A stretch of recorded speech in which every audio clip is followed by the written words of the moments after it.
Unmute. That's what we need to do. Welcome back to another Monday night game. It's been a little bit. We're going to play some Dungeons & Dragons 5th edition. If you missed last week's, you can go ahead and check it out. I'll put it up on YouTube probably tomorrow. You can watch the Seeking Revonar Irevel expedition that went out, which is nice. I'm hearing a little echo from someone. And they went out and checked out a really cool shipwreck, which was fun. And we also played a game on Thursday that we didn't record, but had a lot of fun with some friends that are here in town. And we played that, and that was pretty good too. A pre-adventure over in Waterdeep. Or actually, we kind of went towards Tribor a little bit. So that was cool. But we're back with this group, our Monday night group, and they are on, boy, I think we're on like week 7 or maybe 9, I forget, of the campaign for them. And we're going to go ahead and get started. So, yeah, I'm still hearing echo from somewhere. Somebody not push to talk?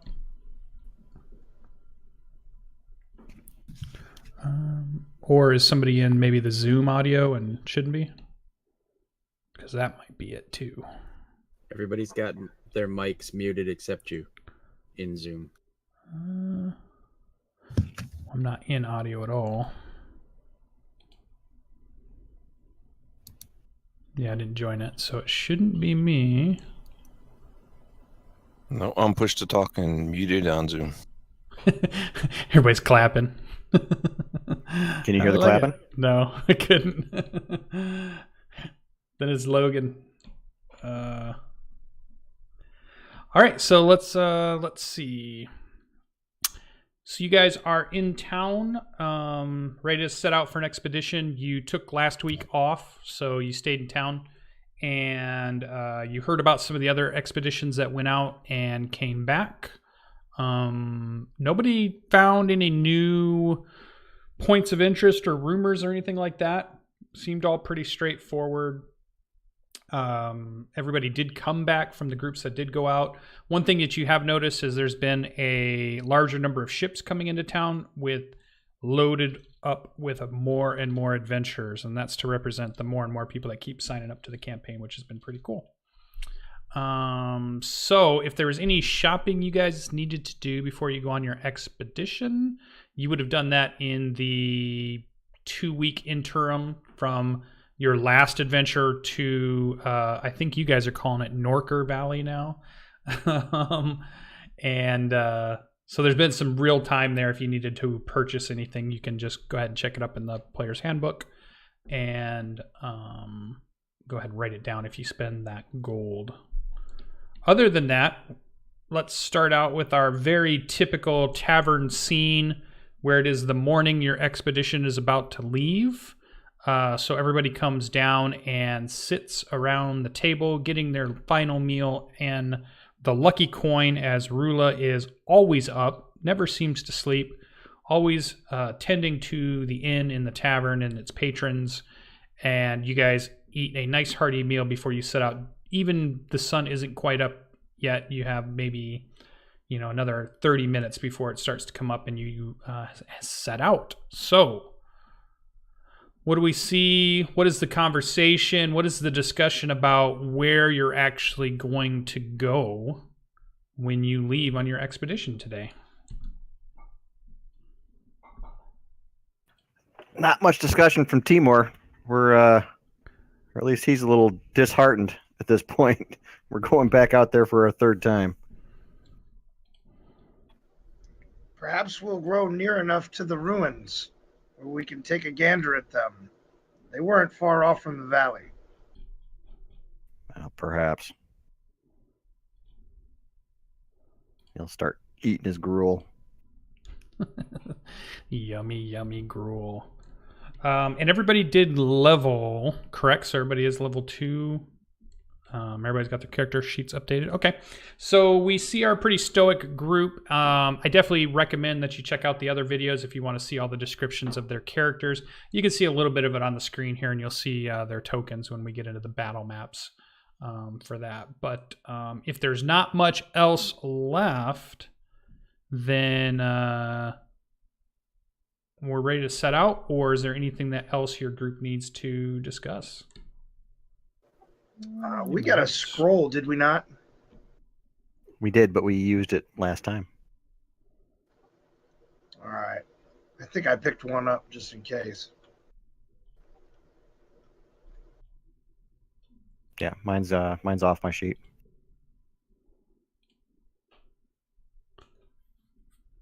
Yeah, I think you guys decided to. No, I thought you decided to come back. Since Yeah, we you weren't didn't gone use that long. scroll because we were chased. I thought we ran a couple days and then used it, but if you don't think we used it, then we have two. Yeah, I don't remember using one in the last session. Okay. So as you guys kick back your chairs and set down your empty plates, mugs, glasses, whatever you had while you were eating that breakfast, utensils on the table, you hear Rula kind of glance over and see you guys getting up, and it's she does the traditional leaving of the lovely coin as your expedition begins to head out, and she yells out, "All right, you mongrels, raise your drink from those who never returned in a moment of silence until all hands are held high in homage." And you see once again, all the adventurers that happen to be up at this time in the morning. And you do see a couple of other groups that seem to be forming and might be heading out sometime today also.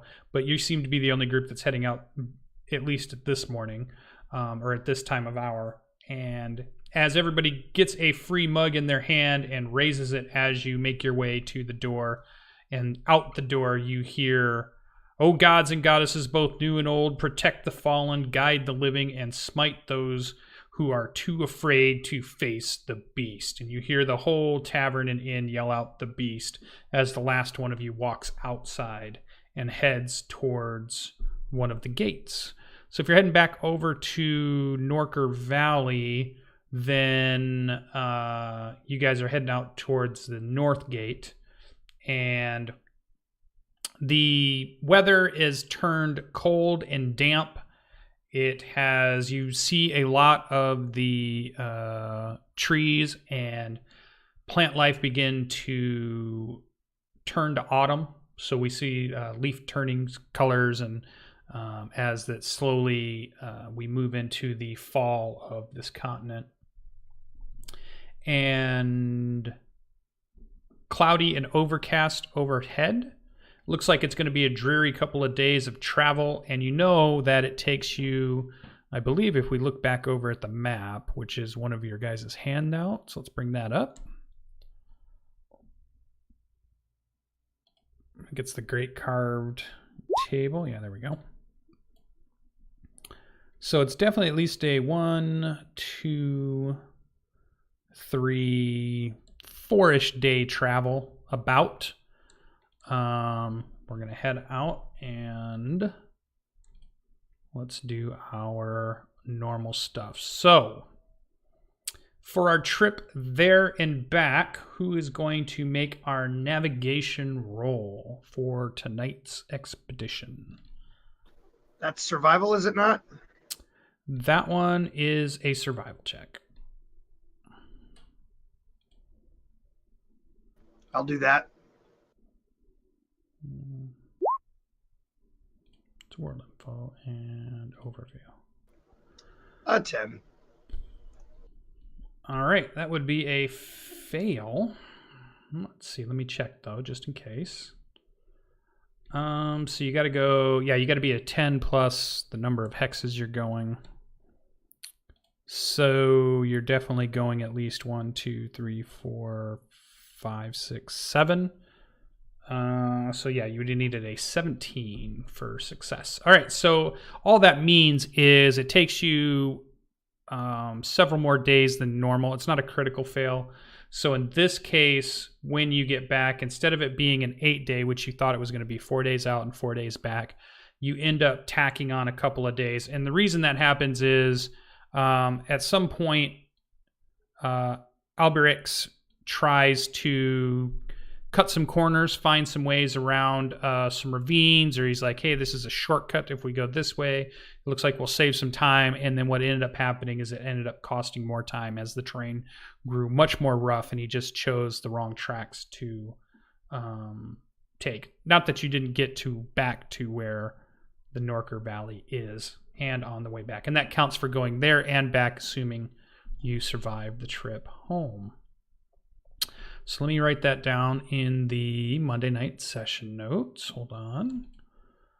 Oh boy. Yeah, let me do that. Do this. Now this is our 5th session. This is our 5th session with this group, which is interesting. Thought we played more than that, but apparently we've just missed a lot. I think we played a couple of sessions early that we necessarily didn't have notes for, like before everybody got spun up, because we did the trip over on the boats and stuff. It was like 2 sessions, wasn't it? That is possible. I think session 1 I tracked was... Oh no, yeah, leaving Waterdeep. 2 was the Orc Camp. 3 was Norkers. 4 was Norkers. 5, the 3rd time for the Norkers. Yeah, 5 sessions. All right. So navigation was fail this time. Okay. Just mark that down so that we know. All right, so that brings us to our Forager for Foraging Role. This is the person that's keeping their eye out for things that people in town have asked for in case you happen to see it while you're out there. It's way too dangerous for them to go out and get it. And it's something that if you see it, you can harvest it and bring it back and typically sell it for some additional gold, which usually helps offset some of the ration buying and the resupplying of the typical stuff that you might need, like food, waters, and rope or gear or something like that. So who's going to do the foraging role for tonight? What kind of check is it? That one is the nature check. I'm +6. You're the one. But also remember that you guys might want to rotate stuff around for people to get an opportunity to earn XP, because if you guys are just doing whoever has the highest, there's going to be somebody who never gets to roll something. But yeah, it's your group. That's going to be the paladin. So that's going to be up to you guys.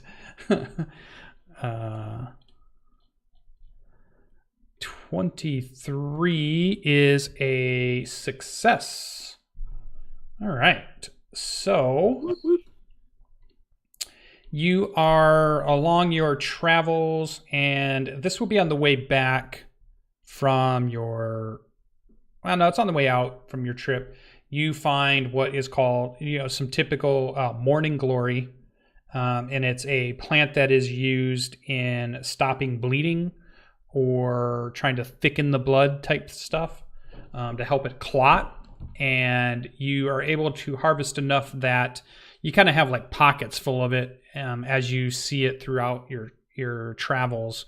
And if you sell all of that back when you get back to Port Bastion, you will be able to earn 20 gold for the Morning Glory. All right, that's a success. Good job.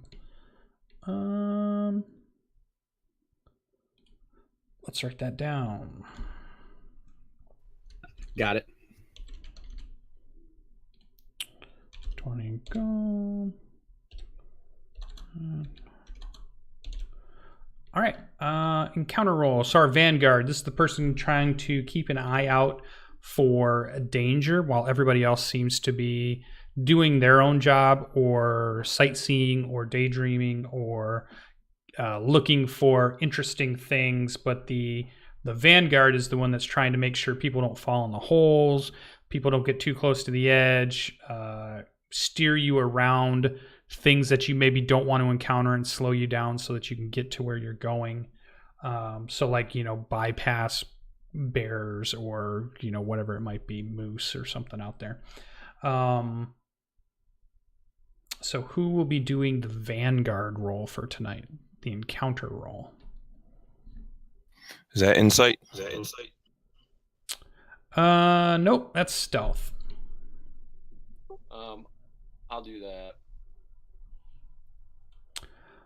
All right. So for that one, how many people are wearing heavy armor? Did I see two hands?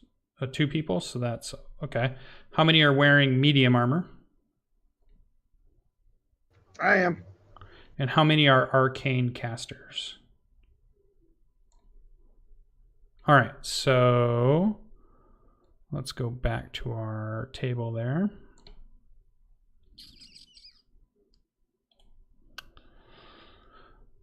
So that is going to be... Okay, I have a DC ready. You can go ahead and roll your stealth check. Aha, fail. Oof. All right. So in this case, what this means is due to trying to bypass a creature in the woods, and you end up going around its territory to kind of not disturb it, you end up tacking on 2 more days to your travel. So now you're up to 8, 9, 10, 11, 12, 13, 14 days will be your total trip for this one. So let's put that out there. Usually 8, but it's going to be 14. And so that'll just count towards rations when you purchase them. All right, and that was a 17, but it was a fail. Okay, last one is the person who's going to go ahead and keep an eye out for anything interesting that might be points of interest. Now, this definitely could happen on the way out or the way back.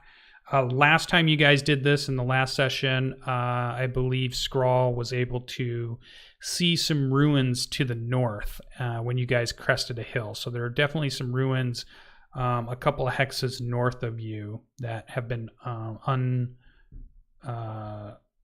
they're discovered, but they have not been explored yet. And so this is a chance to find other things like that while you're on your trip. So who will be making the rumor roll? This is to find the rumors. And these are just like points of interest that we put up out on the map so that people can go out and do some exploration. I think that was Sam, wasn't it? Yeah, what's the check? This one is a perception check. All right. I can do that. All right.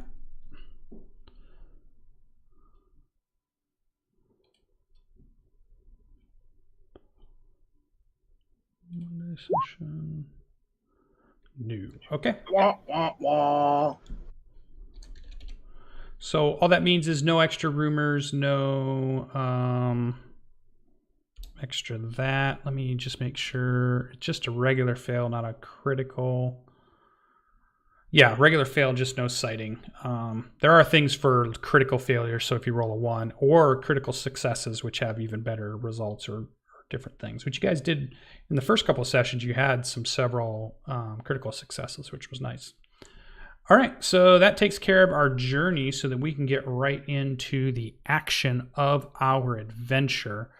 So you guys have decided to go back to our favorite Norker Valley. We've learned from our mistakes. Oh, that's not Indeed. what I wanted. Oh, ooh, yeah, that's a good one. And we brought superior firepower. Is it this one? Yeah, it's this one. Okay, so when you arrive, you were back in the valley. Let me switch us over a second so people can see our battle map. There we go. Hey, LB's watching us.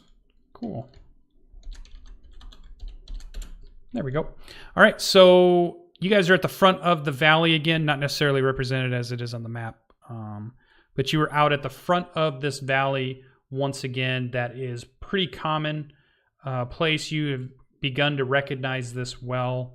And as you are approaching kind of the mouth of the valley to go in, you do not see anything or hear anything out of the ordinary as you approach. I'd like to examine the ground. I seem to remember what the tracks and stuff, how heavily traveled it was. So I'd like to take a look and see if there's more or less. Yeah, you can go ahead and make a survival check. You can look around for tracks and such. I will suggest perhaps Dragar will scout out a little further. He is definitely the stealthiest of us all. Scrawl, would you help me take a look over here?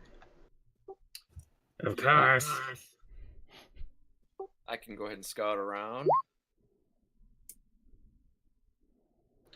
16? All right. Yeah, there's definitely tracks that you recognize coming in and out. But there's so many at this point that it's clear this is a pretty common path that's being traveled. The problem now is it's hard to tell how old these tracks are. If it's a day old, a week old, an hour old. There's just so many of them at this point that you can see that they're coming in and out. And usually when they come to the mouth of the ravine here, the valley, it always seems like they either had left, which would be straight north, or right, which would be straight south. They rarely kind of go straight east, though there are some tracks here and there. It seems like most of the tracks continue to be well-traveled north and south more than anything else, or back into the valley. And you see tracks going both out and into the valley. Definitely Norker feet, probably some other tracks intermingled. Could be some animal tracks here or there, but now everything's just kind of there's so much of it, it's hard for you to get a good read on what's going on. But you don't see anything while you're looking around for any tracks. Dragar. So talk to me about what you're actually going to do then. Tell us a little bit. What do we see Dragar do to do this scouting? I'm going to run up the path where all the footprints are and just see if anything's up ahead. Okay. So just quickly, or you're trying to be quiet, or what's happening? I'm trying to be quiet. Oh, so like stealthing, hiding from bush to bush kind of thing? Yep. Okay. So yeah, you go up the path and everything seems pretty normal. You notice that some of the forest wildlife quiets down as you kind of get closer, but you're doing well enough that you can hear it picks up again after you've gone, and it's only a little bit of a change from what you would think would be the normal noises of frogs and birds and cricket chirping and other stuff. It does seem darker in the valley than the rest of the forest. It always seems this way because of the way the canopy overhangs from the top, and the cliffs and the hills start to rise on the north and south side of this. Yeah, you get pretty far in. How far would you go? How far away do I see a cave or anything where the footprints go to? If you follow the footprints all of the way, you go through the valley, and then you get to the end of the valley where it starts to open up, and across what looks to be like an incline is kind of like a lone mountain sitting straight in front of you, and this track leads up to this mountain. It's like ravine on either side, and it's just this windy, narrow trail that goes up to this mountain. It looks like it goes up about halfway, and it looks like the trail kind of continues somewhere up on that mountain. All right, I'll stop when the forest ends, and then I'll head back and just let the guys know that it's clear. All right, and yeah, getting through the valley, moving pretty quickly. It doesn't take you very long, but you are probably gone for maybe half hour, 45 minutes. You get out there, check it out, and you come back. And then you let the group know that nobody seems to be in the valley at the moment. It's all clear, guys. Nothing's down there. So we can travel straight to it? Yeah, we're good. That sounds like the best course of action. Well done. It's a trap. Let's go home. Let's go back. You saw no signs of life as you went in? No, if you want, I'll lead the way. You guys want to follow me? Are there any birds or animal, or is it deathly quiet as before? No, there's animals and birds. I'll go a little ahead just to make sure, and it's safe.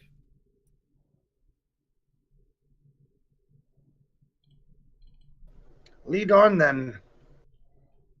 All right, I head out from where I came. All right, yeah, you lead them back, and you make it through the valley, and you get to where it opens up. Again, you've been heading west along the valley, so the ravine and the hills are on the north and south side of you, overhanging canopy that's got it fairly darkish down here. Not enough that you would need light or anything, but it's definitely much dimmer than the forest you came in from. And then you see the brightening up ahead of you a little bit, and then it starts to widen out, but then it's like it drops off into just like scraggly ravine, and it's like this track that begins to lead up this what looks like a single mountain surrounded by almost like a crater of cliffs this thing is in, and has several elevation changes as it goes up, and you can see that the path seems to wind its way up that mountain. You guys want to hide in the woods down here? I'll make my way up to see if I can draw any attention, and if I do, I'll just run back your way. Can you help us hide? We city folk. Sure. Let me cast guidance. I can do my best.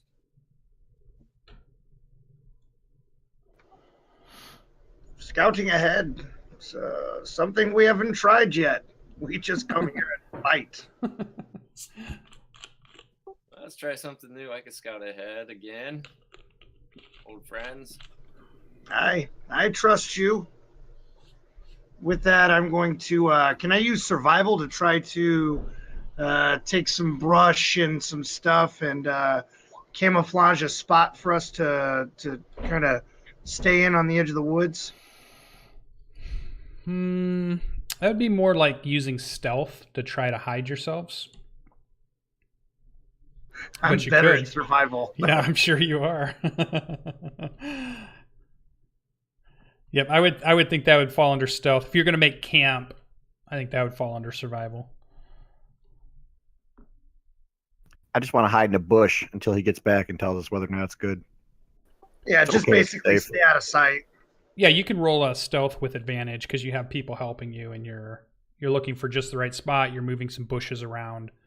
You have people helping. Ooh, it was a good thing you had that advantage. Okay, 19's a good roll. All right, so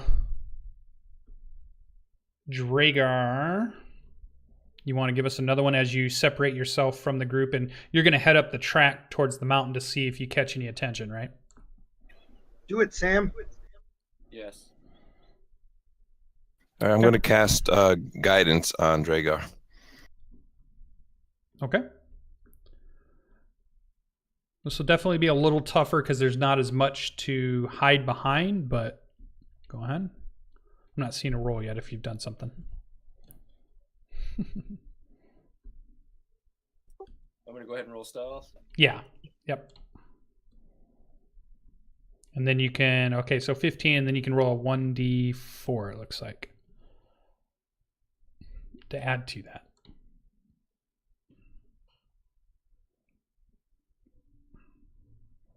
There's our sneaky dragon. Pretty good. Who's your sneaky? Yeah, no All dragon. right. So in Discord, Dragar,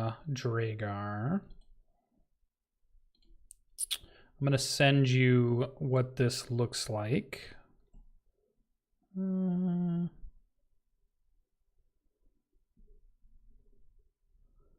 I find a spot that I can do that. There you are. So this is top down.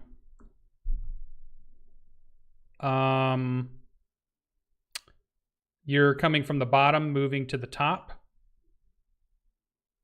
The thing in the middle is what you see. The darkened place is the trail. And as you make it up to the middle of that first rise is what you see in the second part. And behind that, I'm going to type in a description here in just a second while you're looking at that. Kenku, have you ever eaten a Norca?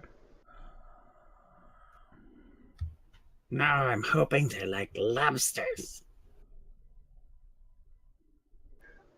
I imagine once the skin is sloughed from them, they're rather tender.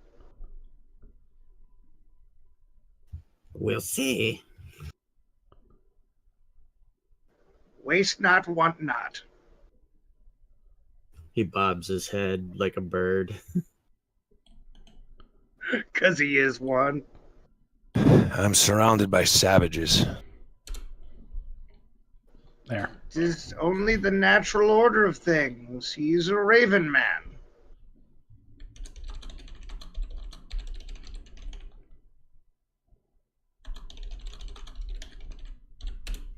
Does he eat chicken? How dare you? That'd be a cannibal then, right? That's foul. Oh, that's it. Campaign over. I look at what you described for a little bit, study it, and then I turn around and go back to the group. All right, yeah, and you're only gone probably, again, just because you're moving stealthily, you're trying to pick and go, and you do go up quite a ways, and you guys see him kind of disappear on the trail and then come back. But it's probably 25, 30 minutes of careful movement, and you can see him most of the way. You're able to keep track of him because you saw him go off, and then you see him start to come back. So it's about a 25, 30-minute little trip. All right, when I get down, I gather everyone up. And so you can't see this from down here, but as you get to the top, to the crest, hidden from view is a strange pyramid made of basalt. It's a strange black building, and that's where the tracks lead. The source of the evil that the Darklings fear. I see no one. Shall we venture forth?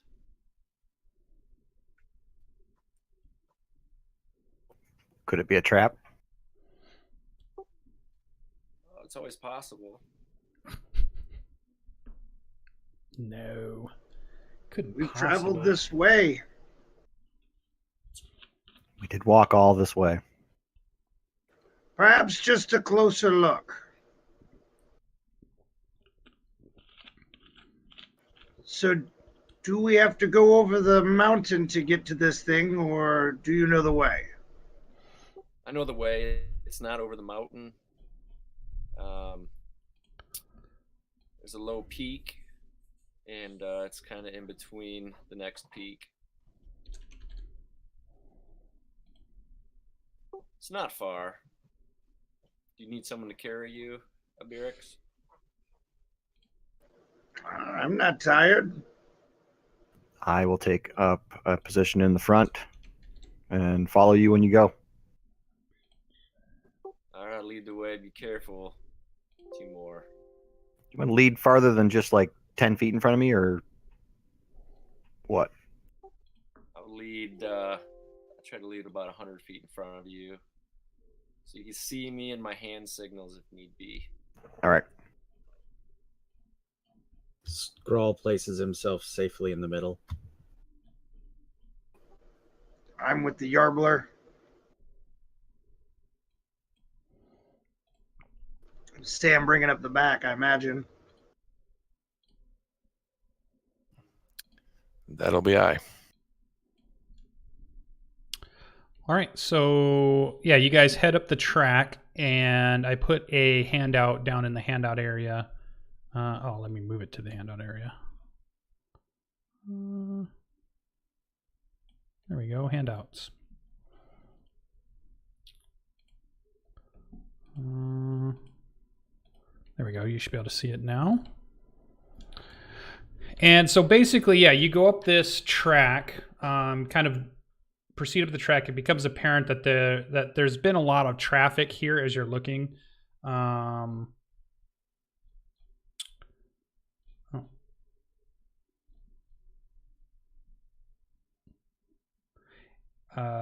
And then as you're kind of peering around, you get to the first peak here, and then the trail kind of goes around it once you're about the mid-level area.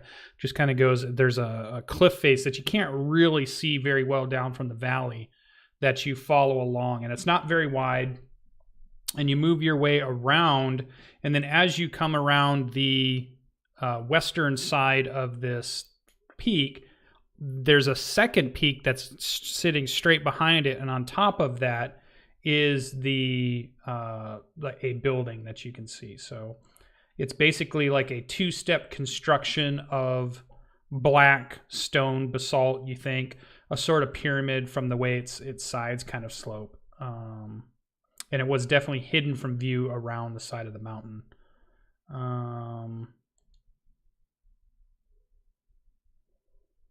Looks pretty big. Yeah. As we're walking up, does the trail go like between a couple peaks? Are there like higher parts above the trail? There is more of the peak is above the trail to your eastern side. And as you come around to the very north face of the first peak, then there is like a causeway that goes from one peak to the other. And it's like straight drop-offs on either side of that causeway. And then the causeway leads over to the other peak, which then leads over to this old, ancient-looking black building. Could we set up a deadfall somewhere along there? Would that be possible?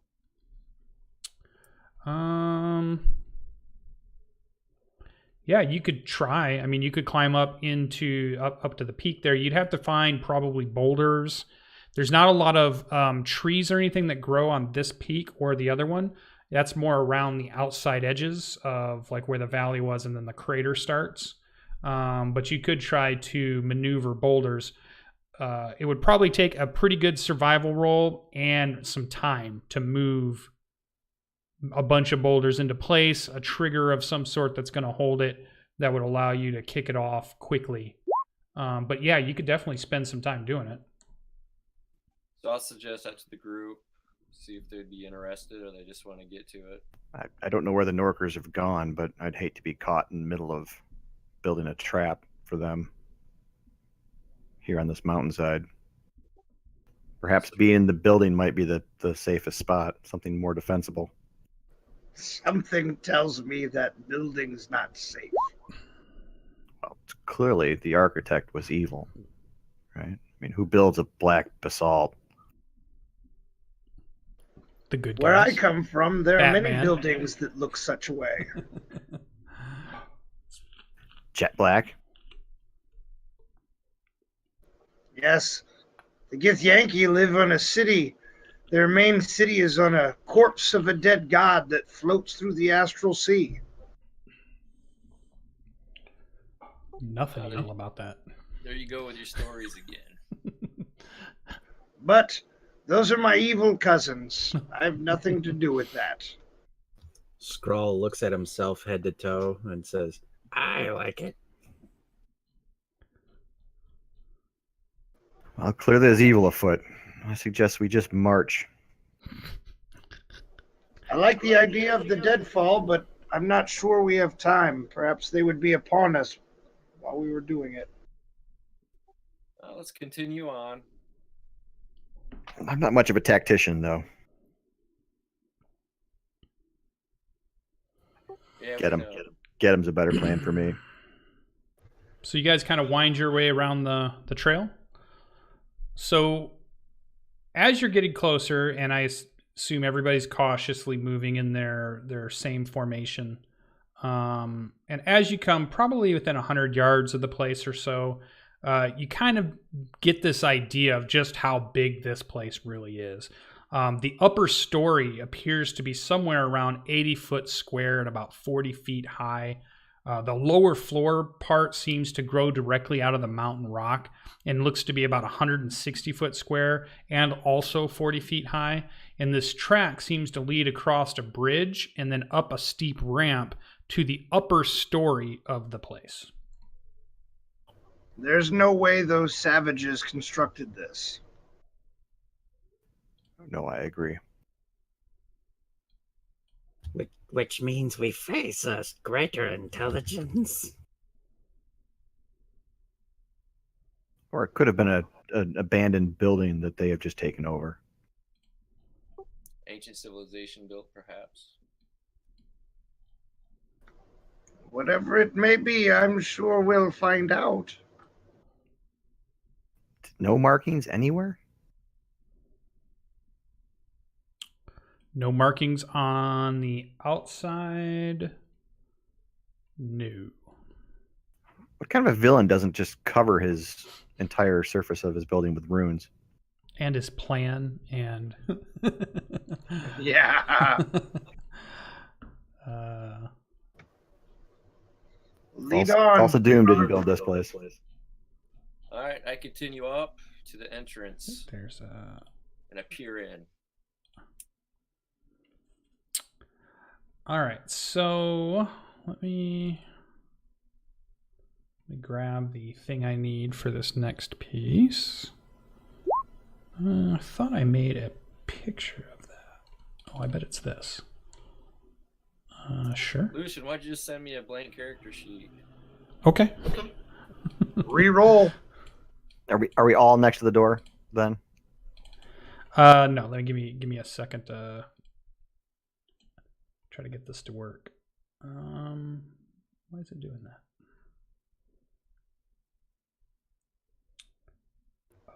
Photos? I've got to get my second monitor in. Nowhere near enough real estate. With paint? Oh, all right. Well, whatever. Why my computer can't open a PNG for some reason. My new computer for some reason. So let me look at this PDF a second. Get yourself an apple. I should. Okay, so as you guys wind down the track, and this is what I need right here to be up. So let's just screenshot that.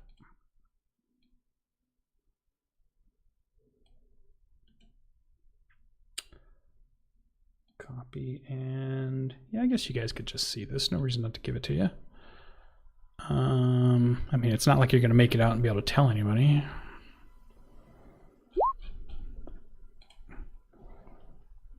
Handout. Here we go.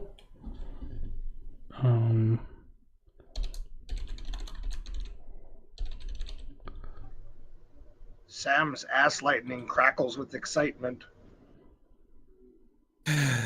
I'm trying to hold it in.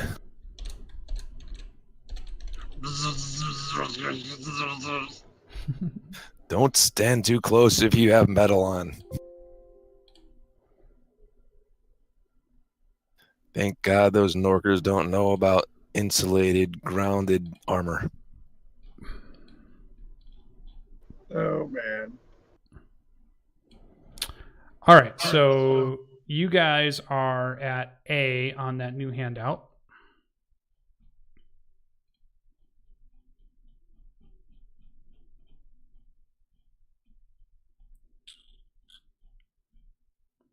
And I had this set up, but when the new computer got switched over, it messed up some files.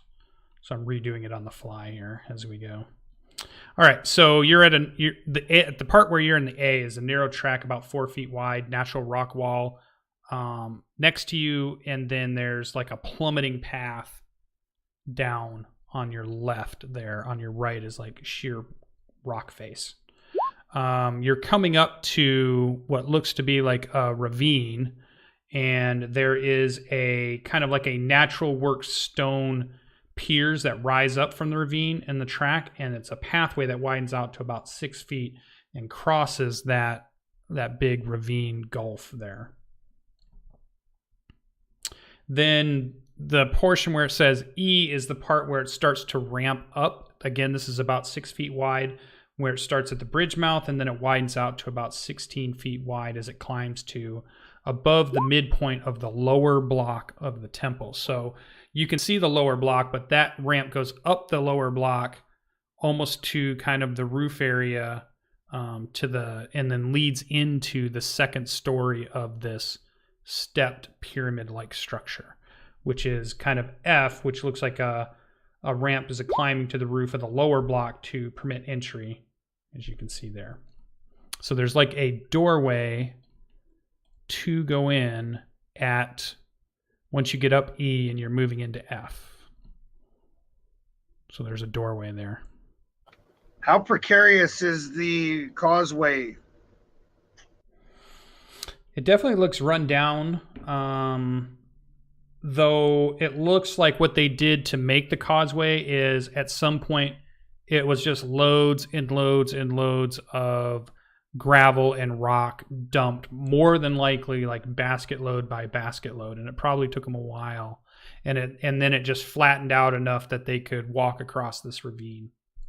But it definitely looks like it took a lot of work, and it looks like they probably have been doing some of that even up until recently, so they may have either had to have repaired some of it, or they've been, they did the whole thing. You're not sure. All right, I go up to the door and I look in. All right. So when you get to Dragar, let's move you over to the map, which would be this one.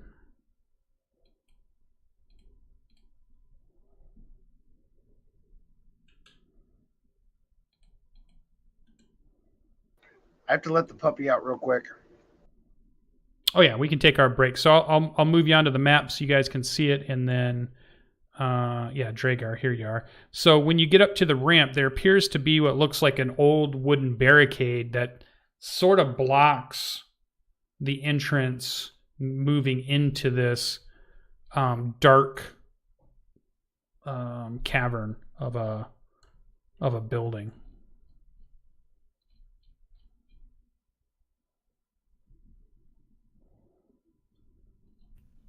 I say we douse that thing in oil in case we need to light it on fire as we run away.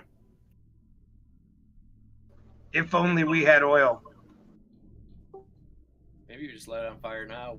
Wait till they come out and kill them as they come out. Let's take it over and claim it as ours. All right, we taking a break? Yeah, you guys can situate yourself on how you like on the map, and then what we'll do is we'll do a quick break, and I'll show our people watching the map so they can see it. There we go. And you guys can get situated, and then we will be back in about, let's do about 10 minutes, and then we'll kick back off. So I've got my clock's 9:25, so we'll be back at 9:35, and we'll figure out how these guys tackle this black pyramid structure.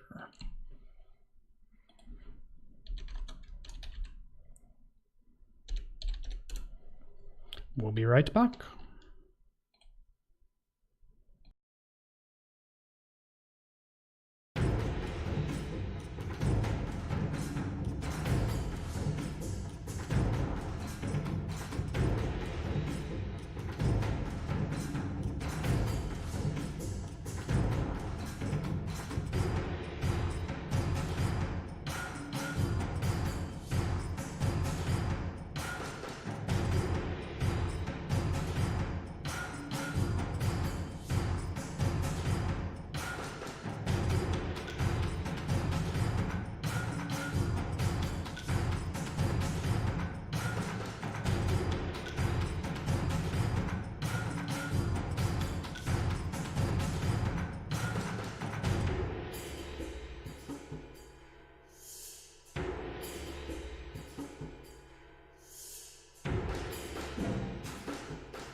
All right, we're back, and let's switch us over to the map so you guys can see that.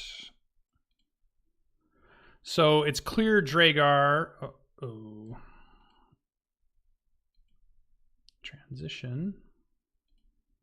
It was just working. So you can see that you definitely would have to climb over this barricade to continue on if that's what you're going to try to do. Yeah, I'll climb over it. Oh, it must be... There it goes. Okay, we got it. Yeah, chat is saying puppy. And then what's the rest of the group doing now that we have you kind of set up? So this outside part is kind of the roof of the lower block. And that is kind of all of this area. Then this is the pyramid of the second block is where all of this stuff starts. And there is like an entryway that you're going into here. And this is, about 40 feet high.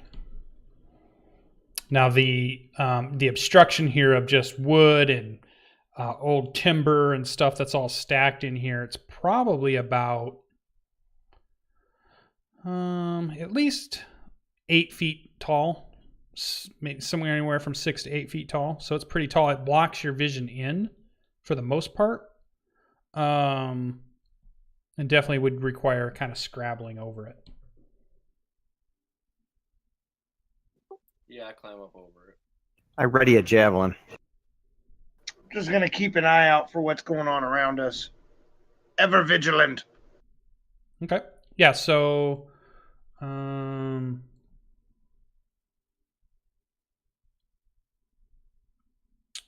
once you get towards the top area, go ahead and give me a perception check. So you kind of be in the middle portion. You're peering over it as you're climbing it. Nice. Oh, kills it. You definitely think you see movement, and you can hear some heavy breathing, as if there's definitely something in there trying to stay still and trying to stay quiet, but you're picking up that there's at least several things in there for sure. In fact, you see them, there's a pillar here made of stone, which is this black circle that you see. And they're kind of trying to hide in the shadow of that pillar and not move so that they blend into the shadows right behind it. So they're kind of in this area here. But now you're kind of up on top of this this barricade. All right, I climb back down and tell the group there's something in there they're trying to hide. Could I tell how big it was? Medium size. You definitely know they saw you. And they did see me. So Can I sense evil? In the sense of like you concentrate and use your paladin ability? Yep. Okay, so that picks up, what does it pick up? Aberration, devil, demon, and something else? And undead. No, it is none of those. Celestial, fiend, or undead. Yeah, nope. You do not pick up any of that while concentrating for a moment. Did it sound like shit? No.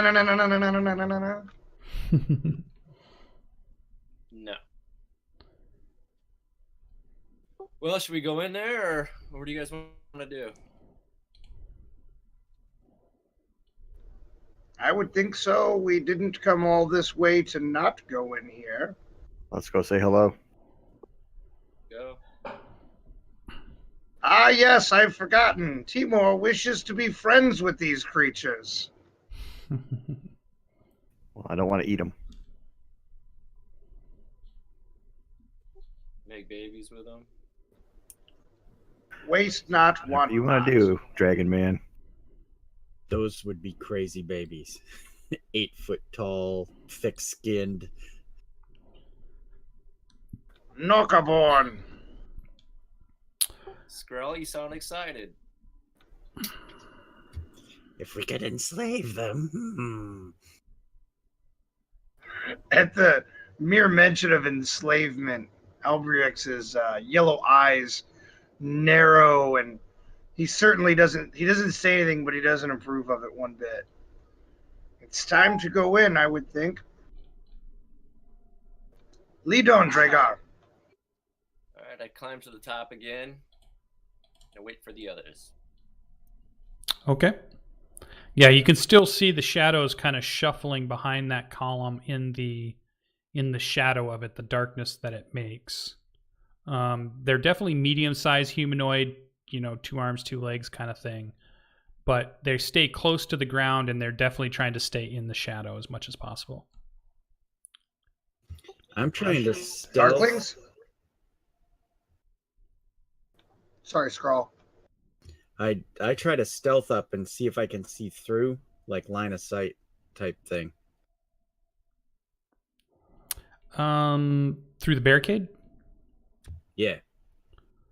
Yeah, you see pretty much kind of what Dragar sees a little bit. What's happening, your dark vision doesn't pick up because of the way the sun shines into the center.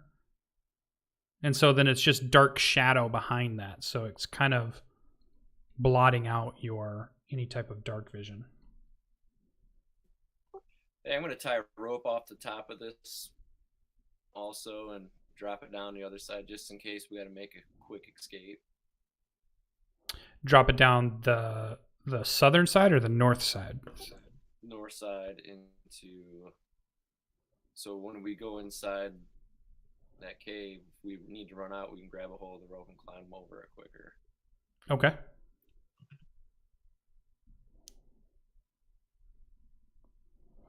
Yeah, so you start affixing a rope to part of the barricade at the top.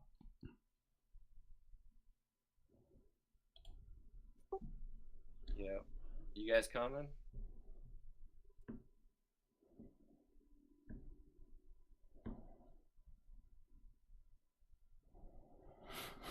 Yeah, and it's basically like bright sun shining down in that spot there, and then you can tell there's shadows behind it. And each of you can kind of see some movement a little bit in this area back behind. They're hiding and crouching down in the shadows. And you might even pick up a little bit of the reflection off eyes in some way when the sun catches it, or like some of the sun that's shining off your stuff catching into there. You see a little bit of the eye reflection. Is their movement hostile, or is it just tentative? They're hiding at the moment. It looks like they're just trying to hide in the shadow that's being created by this column of light that shines down into this black building right here in the center doorway area. Because it's not like it's a roof over your head at this point. There's like no roof over your head. It's meant to allow light into this entrance area way. And then it's just pitch black behind it from all of the shadow that's not lit up. We're staring at them. I mean, do they know? They know obviously we've crossed, so Yeah. no hostile actions or any different in terms of body language on their part?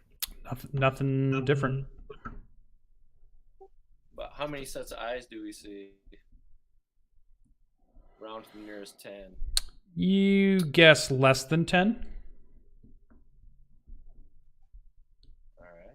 I'm going to sheath my sword and walk forward in a friendly manner. Good luck, Timor. And I'm going to walk next to Timor. Skrull, he seeks to parley with them. You see Skrull is perched on top of the thing, like really kind of bird perched and ready to cast. Do you guys bear gifts? Just my handsome face. I'm not going to stray too far from Skrull, but I am going to cross over the barricade. Because you guys did as well, right? Yeah, but I'm on the other side. I'm on top of the barricade. I'm also on top of the barricade.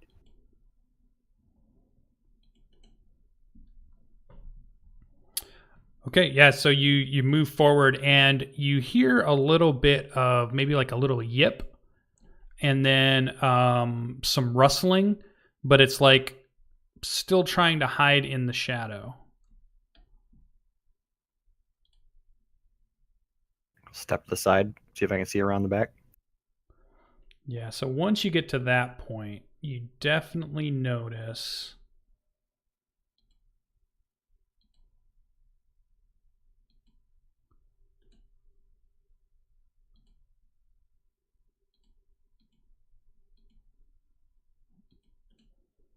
if I can get rid of some of this stuff. Norca. I knew it.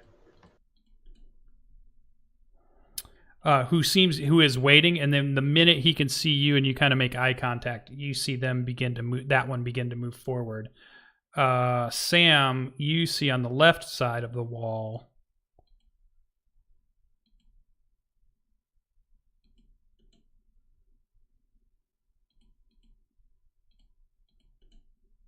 And you see some barrels, what appears to be, in some crates, and then these two Norkers begin to move, and we'll just go ahead and everybody can select their token, and we'll start our initiative roll. Norca slaughter. They are coming at you.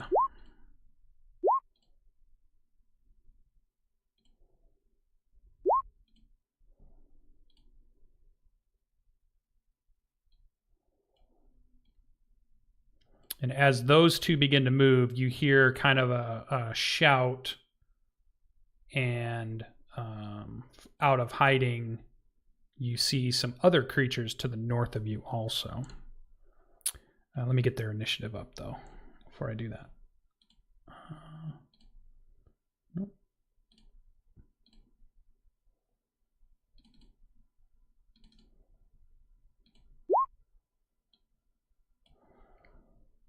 All right.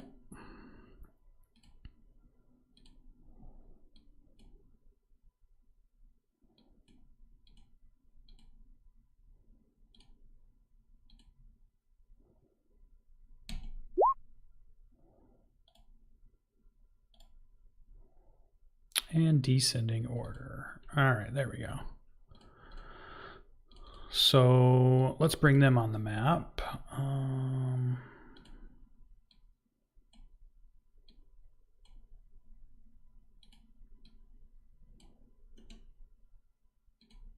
There we go. And reveal.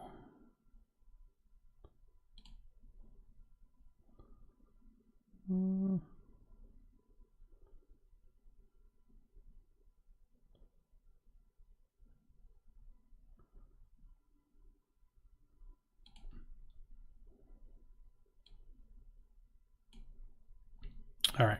So they kind of spread out from this pillar and darkness area that they were hiding from. And you see what appear to be gnolls who have bows. And we're waiting for you to come close enough before they started firing. And then the two Norkers here are on the side, starting to move. So you see them kind of starting to rise from prone. They're prone at the moment, so they're coming up off the ground, and they're reaching back for quivers on their back, the gnolls. And then these two Norkers look like they're running, about to try to come around. But before any of that can happen, Dragar is able to react first. So what would you like to do, Dragar?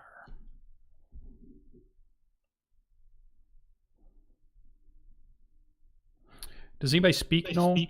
Because I'm letting him figure out what he's going to do. That's a negative. All right. It's clear the gnolls are giving commands and shouts and using a language, but you're not sure what they're saying. All right. I'm going to go ahead and shoot the gnoll. One gnoll. Okay. Which one?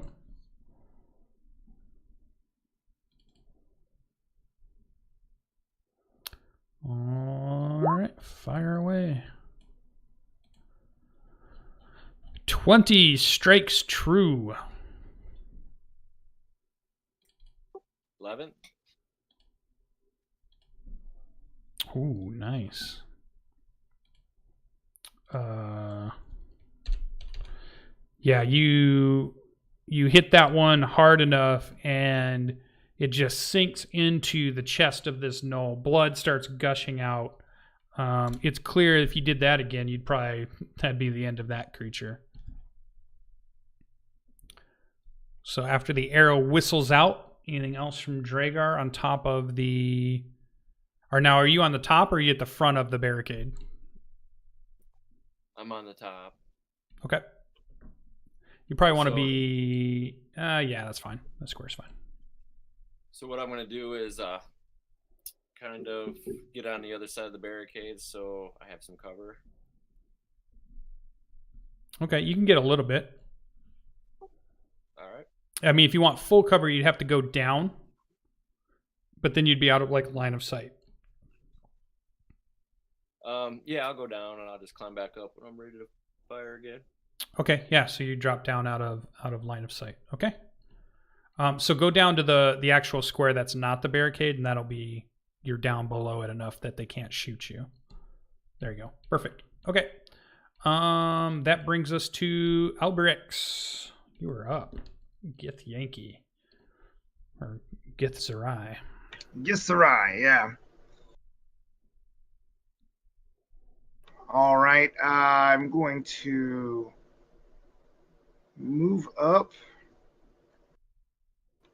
and cast Ice Knife. Super cool.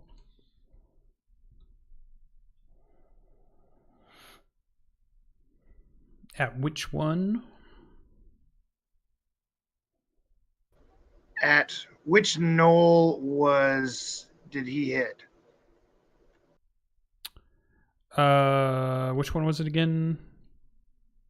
Dragar? That one. The one on the right.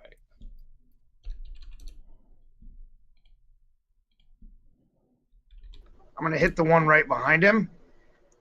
Okay. So Albirex moves forward and his fingers knot together in an intricate pattern, and then when he releases them, his breath is very frosty, as though it's becoming colder outside, and the air crackles, and then a quick whitish streak shoots out there.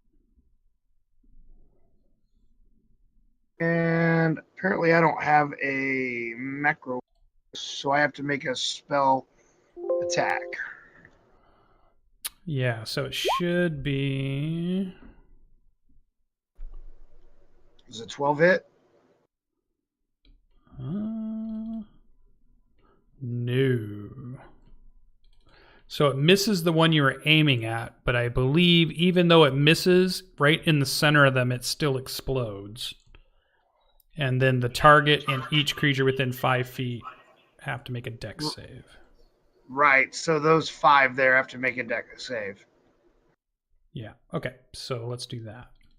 So here we go. So the one you were actually aiming at gets a 6, and then I'll go clockwise from there. All right, so, and what was your DC? Did it say in the thing there? My spell DC is a 14. 14. 1, 2, 3. Oh, none of them made it. Okay, so 2d6 cold damage. Go ahead and roll. Ooh. It's 6 points of damage.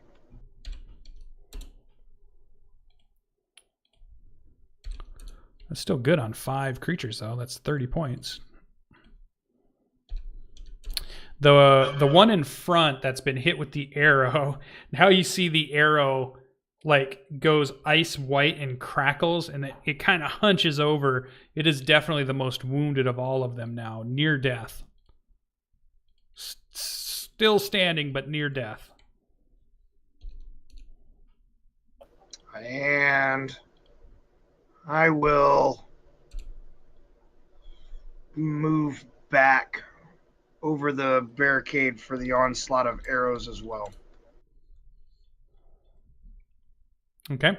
And the barricade moving up and down it is 10 feet per square. So it is difficult terrain to move up and down and around it. So those two sets of squares there, make sure you're using that as difficult terrain. Okay.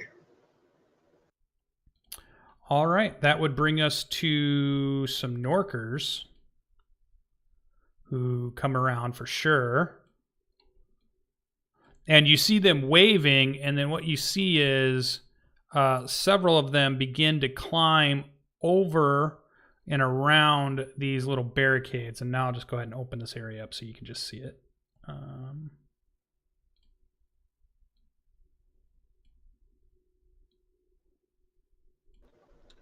Oh shit. Oh hey, can I ended my turn. It's too late, isn't it? Yeah, we're on the Norker turn. What were you gonna do? I was gonna put my totem down with my bonus action. Where you can put it down where you're at if you want. So I could put it at a point within 60 feet of me, and it has an aura of 30 feet around it. Okay. I think we had one of those before. I was going to put it right here. See if I can find it again.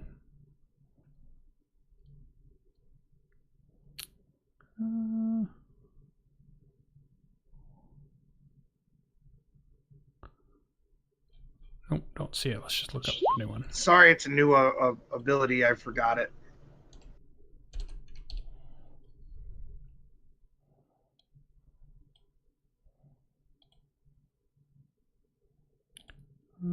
I'll just give you control now to let you put it. And what's the aura on it? It's the Totem of the Bear. So as it sets down, a ghostly outline of a bear rises up out of it, and it gives everybody in our party 7 temporary hit points, and everybody gets advantage on strength checks and strength saving throws. How big is the aura? 30 foot. 30 foot. 30 foot radius, yep. Okay. You should be able to move it now and set it where you want.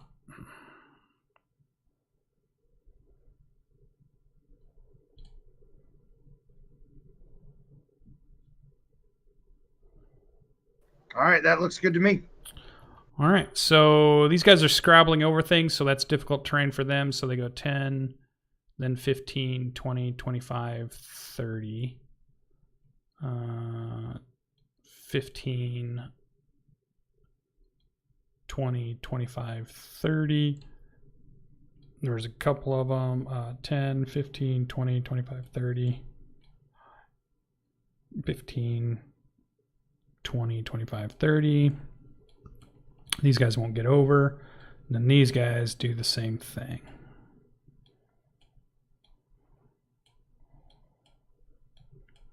So they're kind of rushing over what looks to be like supplies. They're all like crates and barrels. It looks like food stuff, waters, typical supply kind of stuff as they come charging now into this corridor. Only 3 of them are close enough to make a swing. So let's bring them up. So Norker over near Timor is going to try to hit you with his club. Normal attack. I want to go to the public. I'll just re-roll it. So Stone Club, 21. It's only 3 bludgeoning. The first roll was the one I meant to do. It's 3 bludgeoning, not 7. So 3 bludgeoning damage as the stone club kind of bounces off your armor and bruises and hammers into your bone a little bit. And then it tries to take a bite out of you now that it gets close. Ooh, for 7 piercing on a crit roll. So you feel the teeth go through your armor and actually break one of the... What type of armor are you wearing? That's going to eat up my temp hit points. Okay. What kind of armor are you wearing? flint armor. Splint. So yeah, you feel it go through some of those actual splints and dig into the skin below. So it's a -1 AC at the moment. That's the only one that can get towards you. Sam, a club swings out. Does a 22 hit? Uh-oh, I'm rolling good. Does that hit Sam? Yeah, it does. I thought for initiative, we were all supposed to take a turn ahead of the Norkers. The Norkers rolled a... Norkers are at a 16. Oh, okay. It was the Knolls that had a 5. All right. Yeah, yep. Knolls are going towards the end. Don't forget your ass lightning. But so that's 8. What was that? 22? 8 bludgeoning. Yeah, 22 to hit. Yeah, for 8.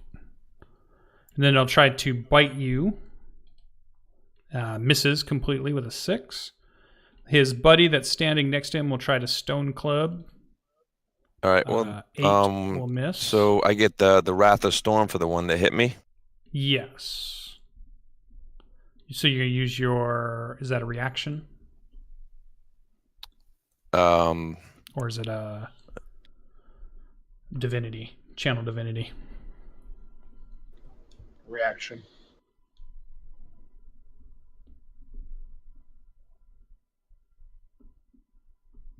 Or both.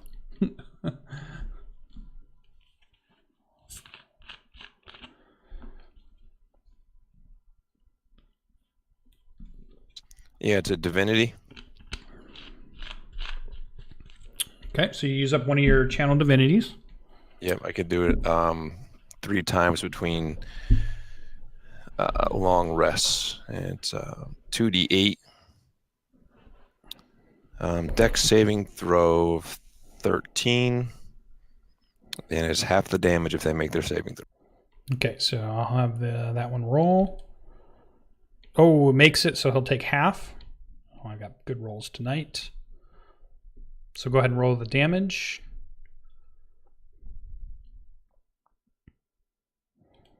So 6 lightning damage streaks out. And go ahead and tell us what the lightning looks like from this spell. All right, as the Norker connects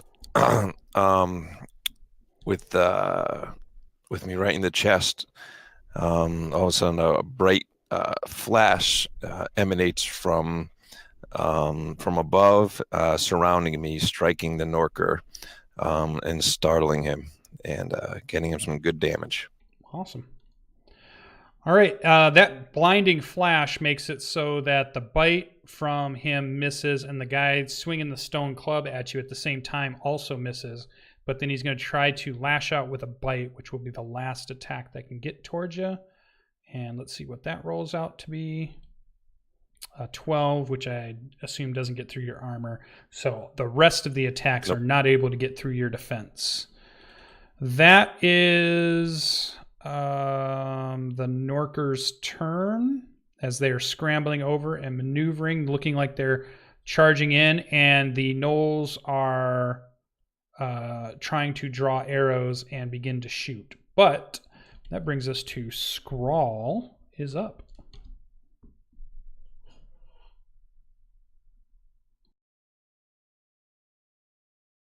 I'm gonna press the button. So the Knoll, I think it was this one who was almost dead. Yep, that's definitely the one that's the most wounded. Yeah, and stretch out my talon and point at him, and for whom the bell tolls. Okay. The ghostly brass and black bell appears around him, and I'll hit the button.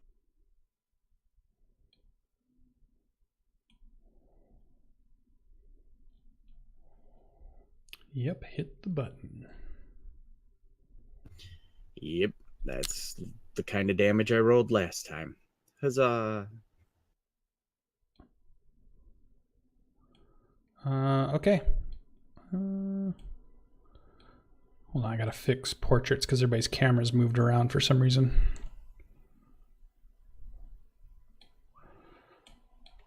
Who dropped out, I wonder?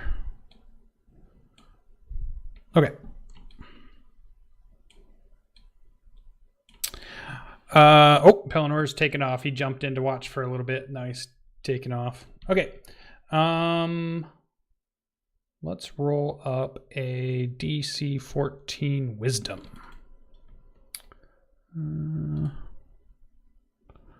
So he gets a 16. So is it a no damage?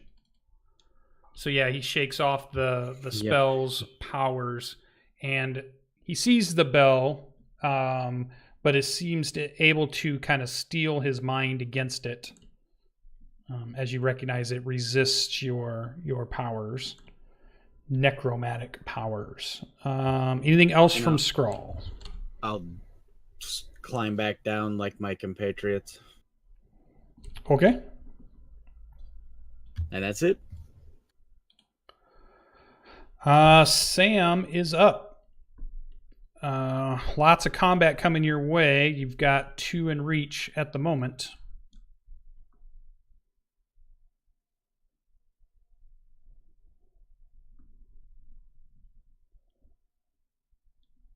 All right, I'm going to swing at the one directly in front of me. Just the one directly in front of me is the one that hit me and got hit with the Wrath of Storm, right? Correct. Yep.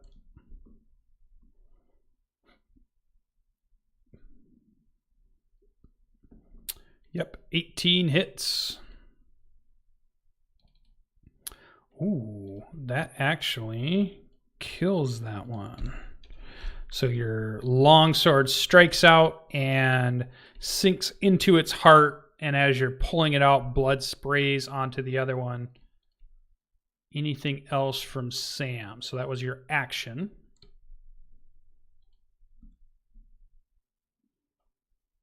That's it for now.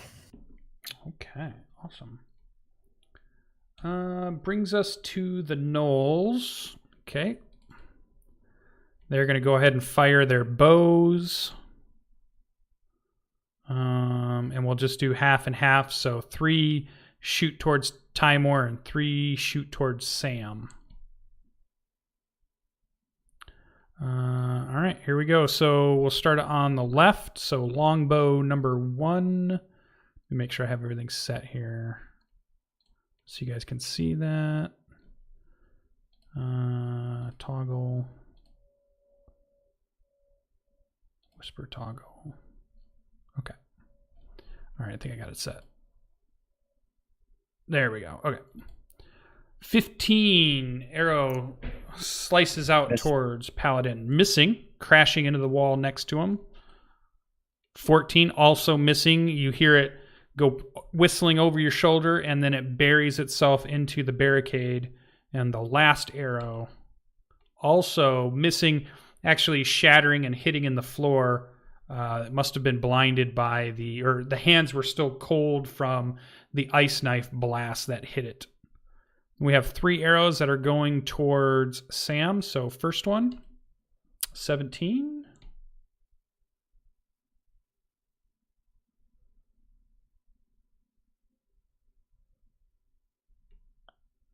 So 17 hit? It does not. Okay, so it goes and buries itself into the barricade. 14 also misses, smashes into the wall next to you. And, another one where it just goes up into the ceiling for some reason. Again, as they were beginning to pull their strings back and fire, that ice knife blast makes most of them miss their shots, with none of the arrows landing. And you hear a lot of yipping and yowling and angry snarls and barks coming from the gnolls. That brings us to Timor, our paladin. You are up. I'm going to swing. No, I take it back. I'm going to take defensive action. All right, so dodge. Yep. Okay. All right, that is, they will, I assume you're taking your weapons out? Yeah, I'm going to draw my sword. Yeah. I'm just gonna slap him. You know, he's only 2 feet tall. Well, you did say you put it away. I was just checking. That's my fault for role playing. I apologize. No, you know, why would a paladin not fight? It just seems crazy. All right. So you have. Let's put something on you so we remember. Let's put a nice, cool little shield. There we go. There we go. That looks cool. All right. Anything else for no bonus action stuff? Nope, I'm saving that for when I get attacked. Oh, you know what? I'll get a reaction.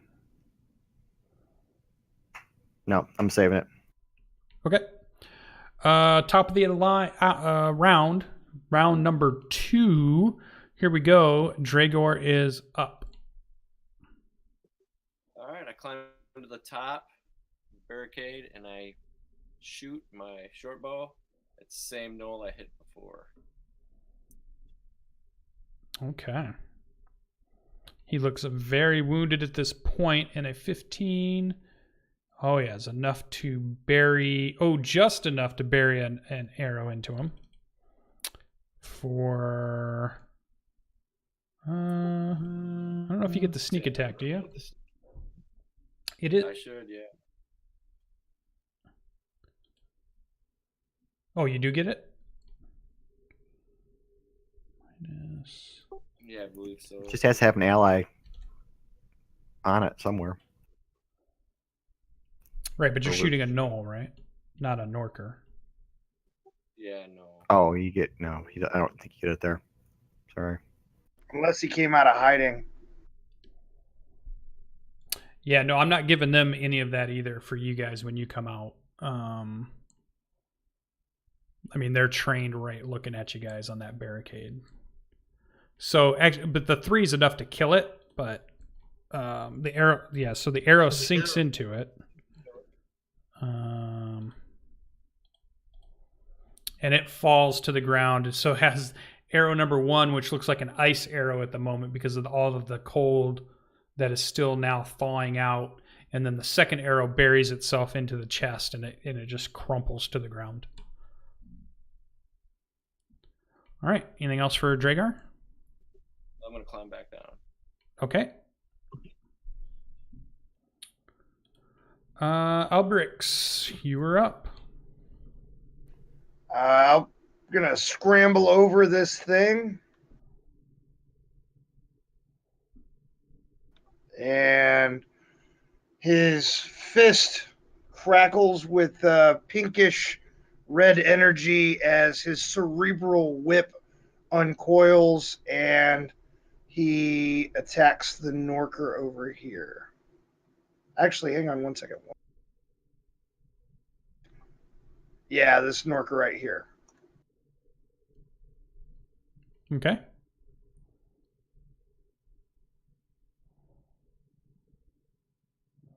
Yeah, 20 would hit.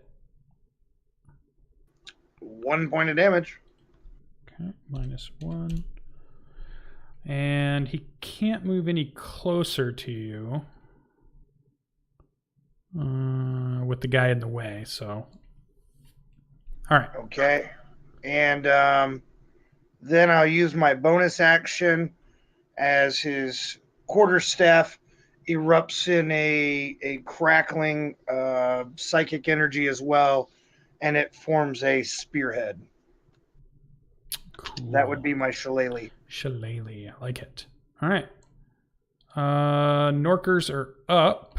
Let's see. They're going to try to pile in.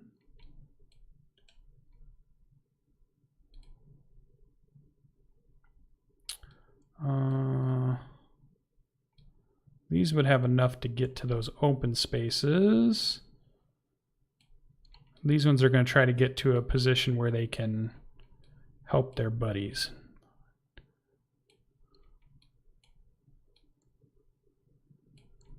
Like that. All right. 1 is going to try to hit Albirex, but then 2 on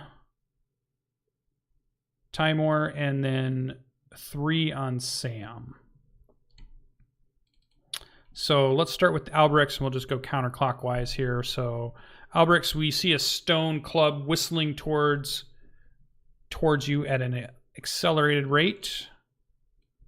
Does a 22 get through your AC?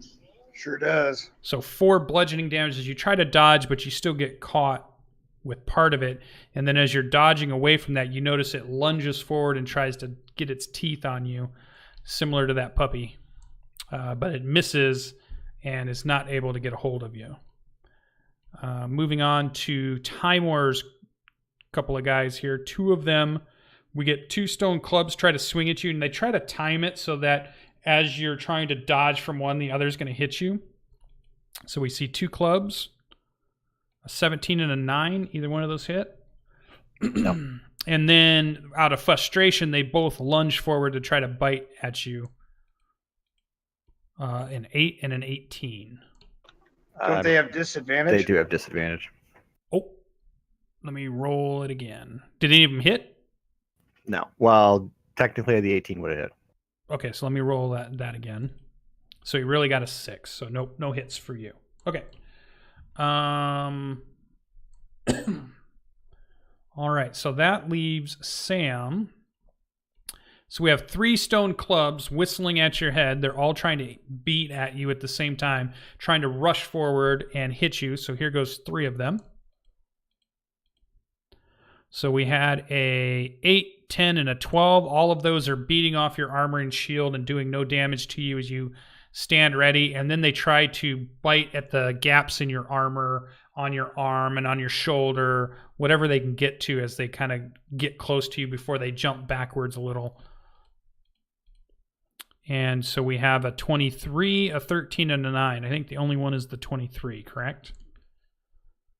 Right. Yeah, so 4 piercing damage as they get through the armor and sink one of them sinks their teeth into some of your flesh, your dragon scale flesh. And what color dragonborn are you again? Bronze dragonborn. Bronze dragon. That's right. Okay, cool. And then I'm going to do the same thing, the Wrath of Lightning for the one that rolled a 23. So was that a DC of 13? Then I have to do 2d8 roll. Okay. DC 13 dex, right? Yes.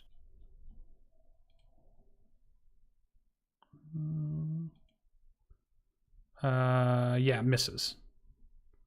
Takes 7 lightning damage. -7. There we go. All right. Takes a big blast of lightning damage, kind of stumbles a tad, and then tries to get back into the fight. You can see kind of the singe mark of the lightning damage across its body. And that is it for them. Scroll would be up. All right. Almost all the gnolls are at least kind of wounded, right? Most of them, the majority of them, yeah. All right. I'll just attack the next closest one there that has any damage with Toll the Dead. Okay. DC 14.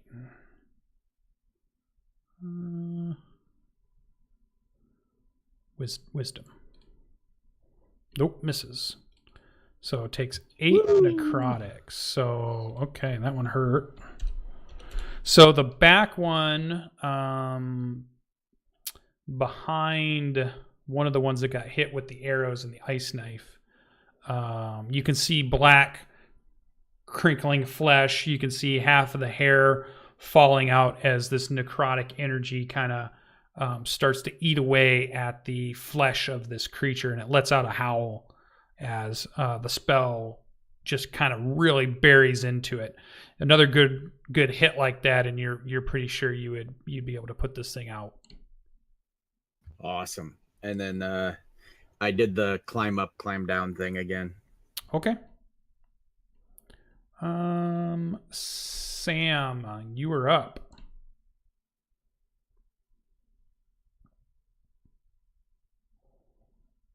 All right. Which one of the 3 here hit me, and then I hit with the Wrath of Storm? It's the one straight up from you. All right, so I'm going to do the same thing and swing with my longsword. Okay.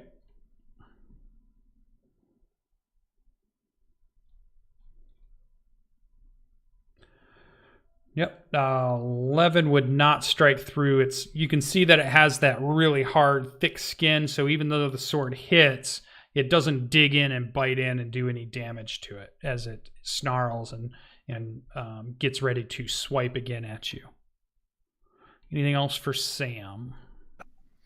Yeah, can I disengage and take a step back towards the fence, the wall? You could take a step, but you can't. You can't use the disengage action. You can move, but they'll get an attack of opportunity for those that are within 5 feet of you. If you leave 5 feet, then they're going to get a free attack on you as you leave that square. Okay, I'm done then. I'll just stay where I am. Okay. The gnolls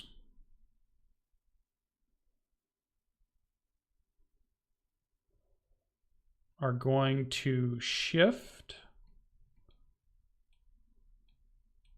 spread out slightly.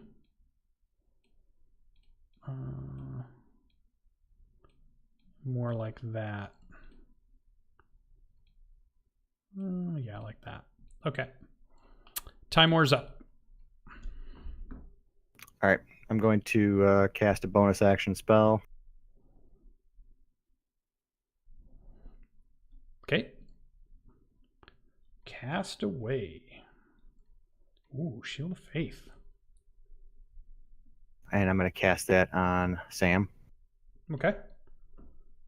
So he's going So you're to do that. You get another +2 AC for the run here. Thank you. We'll give you another symbol there. So, yep, remember that you have a +2 on top of your normal AC. So that was a bonus action. That's a bonus action. My regular action is going to be to dodge. Okay. All right. That brings us to Dragar. All right, I'm going to climb back up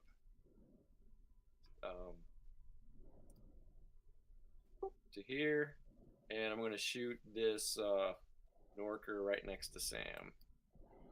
All right. And you do notice that while you were climbing, the gnolls have held their arrows, and when they see you pop up, 2 of them fire at you. They were holding actions.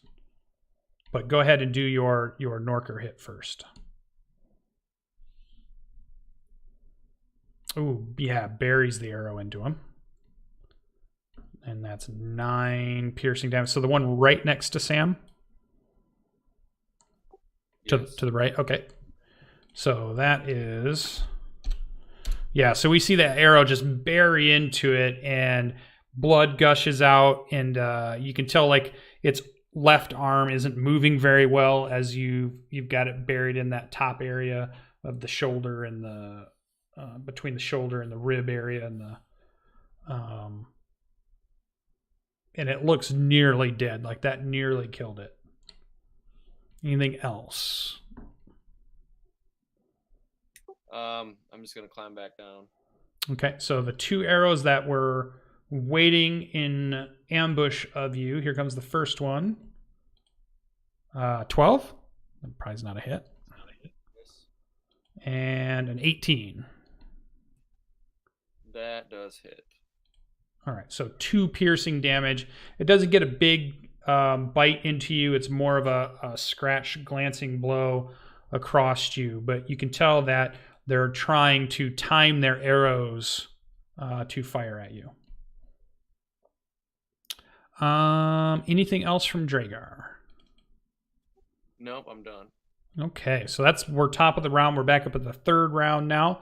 Round number 3. Albirex, you were up. I'm going to try to gut this Norker with my spear. All right. And how long does your totem last? Just so I know.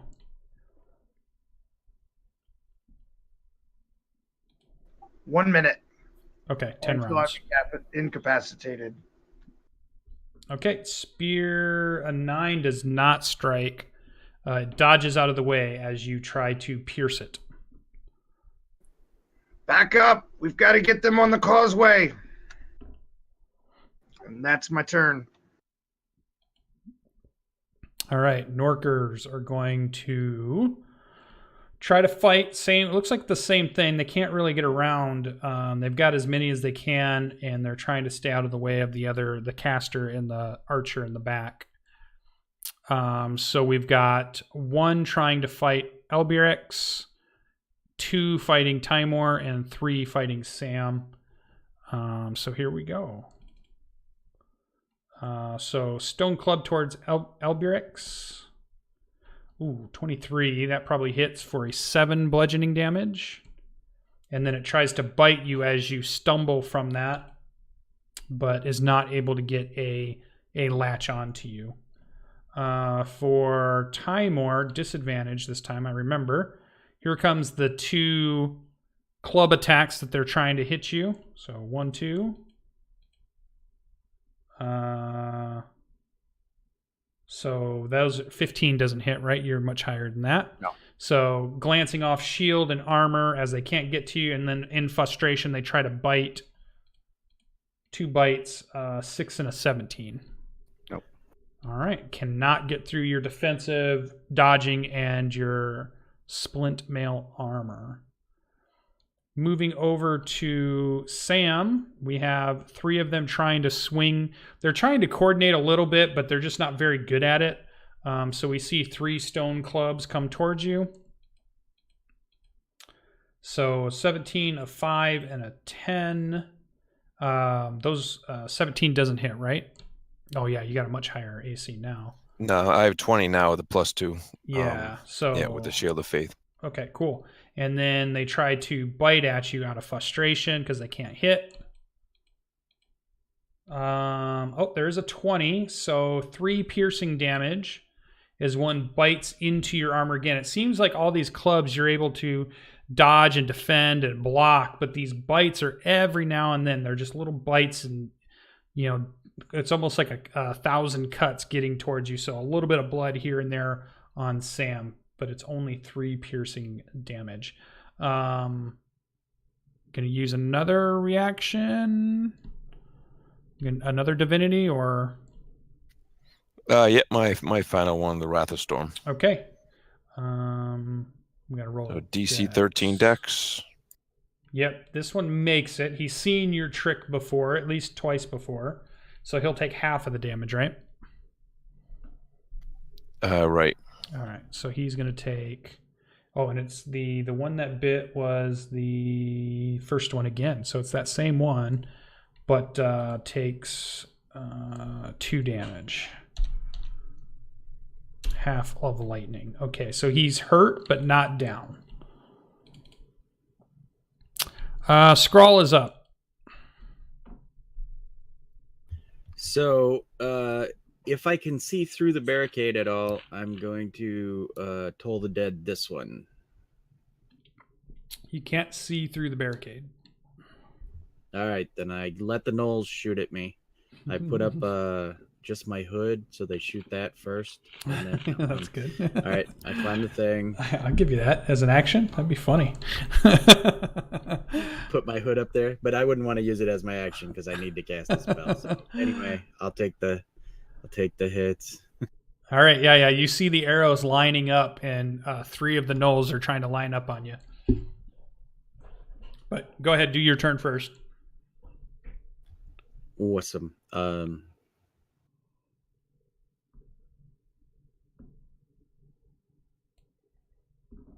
And which one's that going to be on?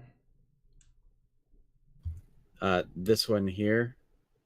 Oh, a Norker. Okay. He's got to make a DC 14 Wisdom. Let's see if they can do... Well, he's got an okay Wisdom. Let's see. Normal, not advantage. No, does not make it. So 12 necrotic. Oh yeah, go ahead and describe it. You got him. So as the as the bell rings around him, he sort of shivers and quakes, and then his veins start to crawl with black, and he just kind of gets all emaciated, and then he just falls to the ground. Nice. All right. Okay, so some arrows come your way. So here comes arrow number 1. Does an 11 hit? That's a no. Nope. 7 misses also, because you've scrambled up in an erratic way that 2 arrows have missed, and all 3 arrows miss. Woo, woo, woo. Yeah, look at that. All right. Anything else for Scrawl? Climb back down. Okay. Sam is up. The one next to you has just died. All right. For my action, I'm going to disengage and back up. Yeah, so they don't get to attack because you disengage, so you stay defensive, and even though they're swinging and stuff, nothing's actually happening, so you can go ahead and move.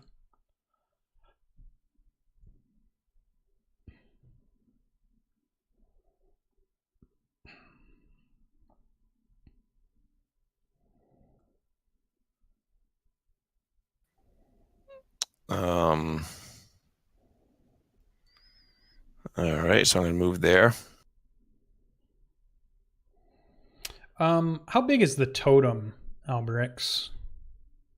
It's not a physical item. It's like a apparition.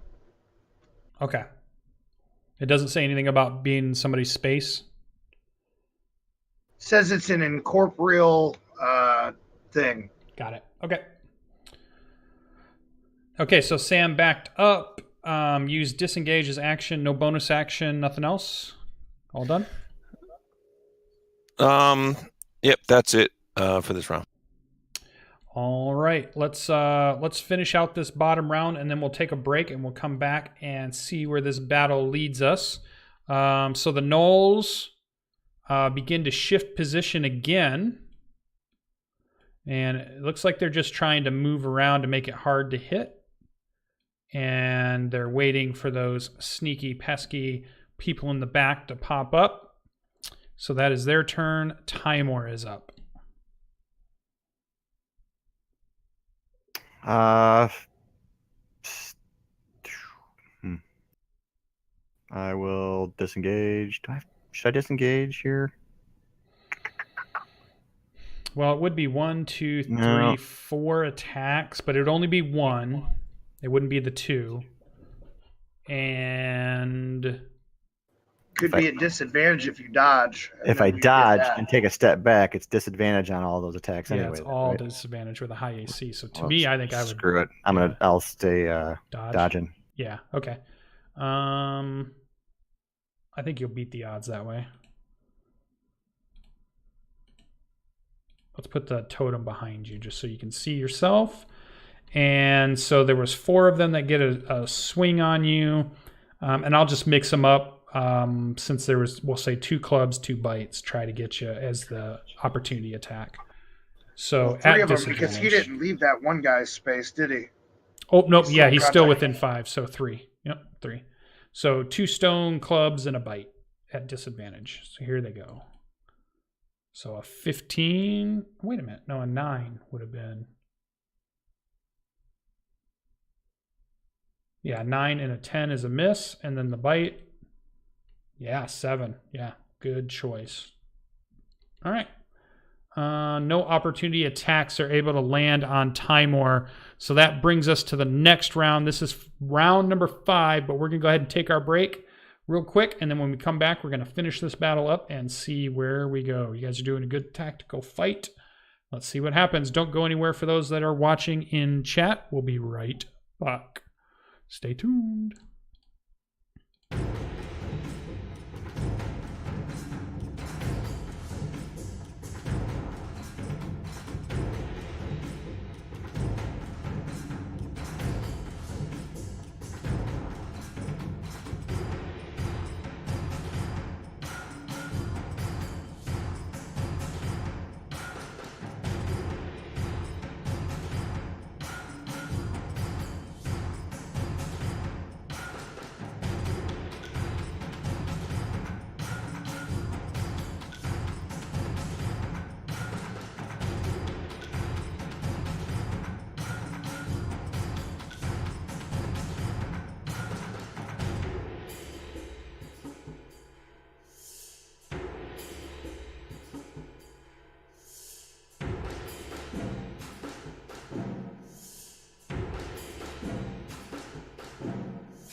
All right, I'm gonna climb up to the top. All right. We are back. Yes, and you see 2 arrows begin to wing their way towards you. But go ahead first. Who are you shooting at? Yeah, you see the arrow hit the shoulder of that creature, and then it shatters. Oh, wait, no, you get a 23. Do you get advantage? Yes. Oh, okay. Yes, he does. Yeah. Sorry. So, yeah, that will hit. I was looking at the 15, so 8, 9, 10, 11. All right, so yeah, arrow buries itself in the one in front of Albirex. All right, returning fire arrows. Here comes the first one. It's normal, no advantage. A miss also buries itself in the barricade. It guessed wrong where you were coming up. And then a 21, which probably is a hit. So for 6 piercing damages, one of these actually finally does. It buries itself in your armor, but the point of it kind of sticks in your skin some. It doesn't go deep, but it definitely draws blood. All right. Then I'm going to get where I got hit and then climb back down. Okay. That brings us to Albirex. You are up. I'm going to disengage and back up 1. Okay. Actually, I want to dodge and back up 1, I think, because dude's going to attack me anyways. Okay, so 1 attack of opportunity at disadvantage. So it rolls a 6 and misses. All right, that brings us to the Noir Curse. So they pile in now that you've given them some space, and some have died. So dude follows you. Guy comes Barricaded our backs. in, and this guy's going to come into here. They're just piling in, basically. Oh, there's so many of them. All right. But you're whittling them down. All right. That is, so we got 1, 2, 3, 4, 5, 6 of them. Let's go counterclockwise like we've been doing. Norker number 1 against Albirex. So Stone Club comes sailing towards your torso. Doesn't have disadvantage. Oh yeah, still has disadvantage because you are, 8 misses. The bite out of frustration also misses critically. Nice. I'll give him actually another Broken tooth. Yeah, let's give him some damage for that. All right. That almost killed himself. We're going to switch to 3 on Timor and 2 on Sam. They're getting frustrated with not being able to hit Sam. They're going to try to hit Timor, thinking maybe he's going to be easier to hit, which is not true. Getting struck by lightning every time they do hit me. Yeah, and they don't like that at all. So 3... wrong character sheet. There we go. 3 stone clubs. Still at disadvantage, though, because you were dodging previously? Yeah, because you still have the thing up. Yep. So here we go. 1, 2, 3. Oh. Look at that middle Double one. crit. Bull crap.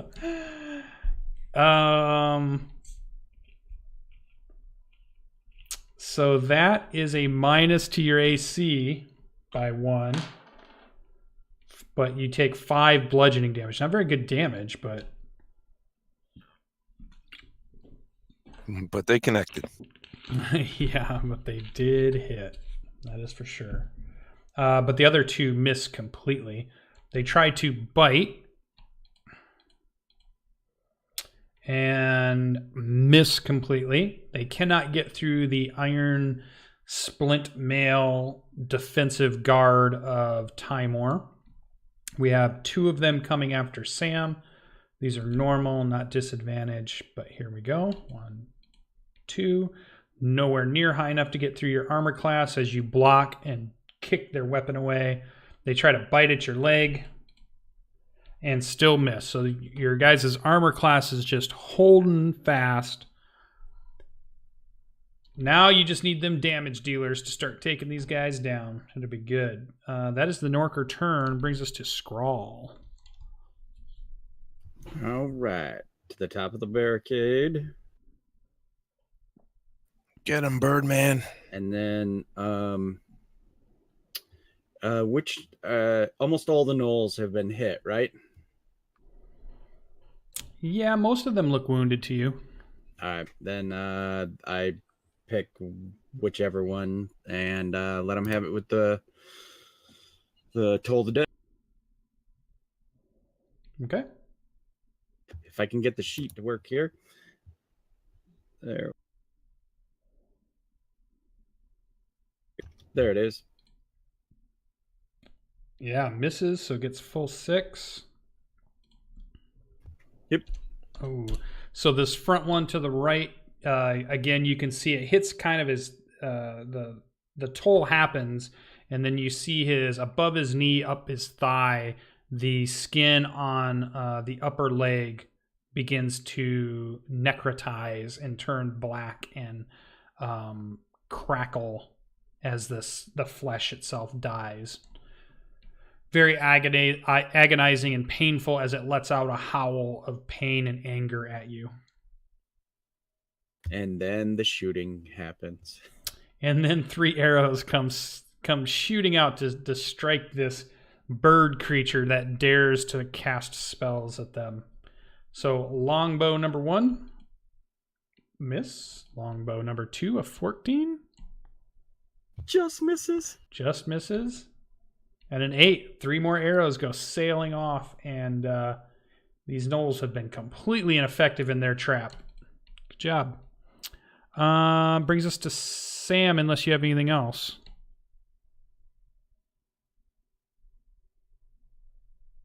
Scroll. Oh, no, sorry. Okay, yep, All so good. Sam's up. Except the climbing back down. Okay. All right, same thing as last time. Disengage and take a step back, or 5 feet back. Okay. So they can't swing at you. Yep, and that's my turn. Brings us to the gnolls. Their tactics are not working.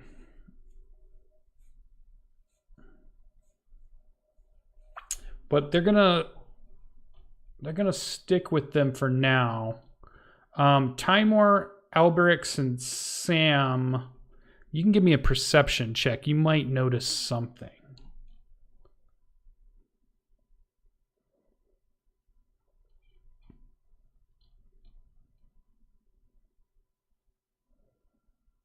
$17. Okay.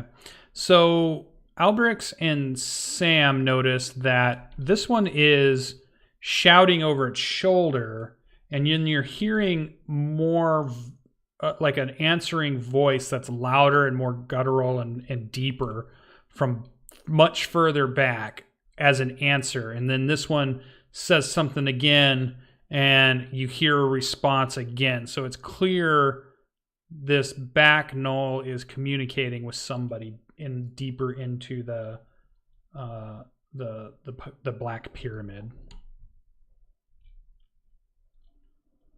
The other thing you would have noticed by now, no, that'd have been about it. Okay, so the gnolls. That's it, boys. Back it up. I think we've almost have them. Yeah, they're gonna try one more time to stop these pesky guys in the back. So they will wait, and Timor's up, bottom of the round.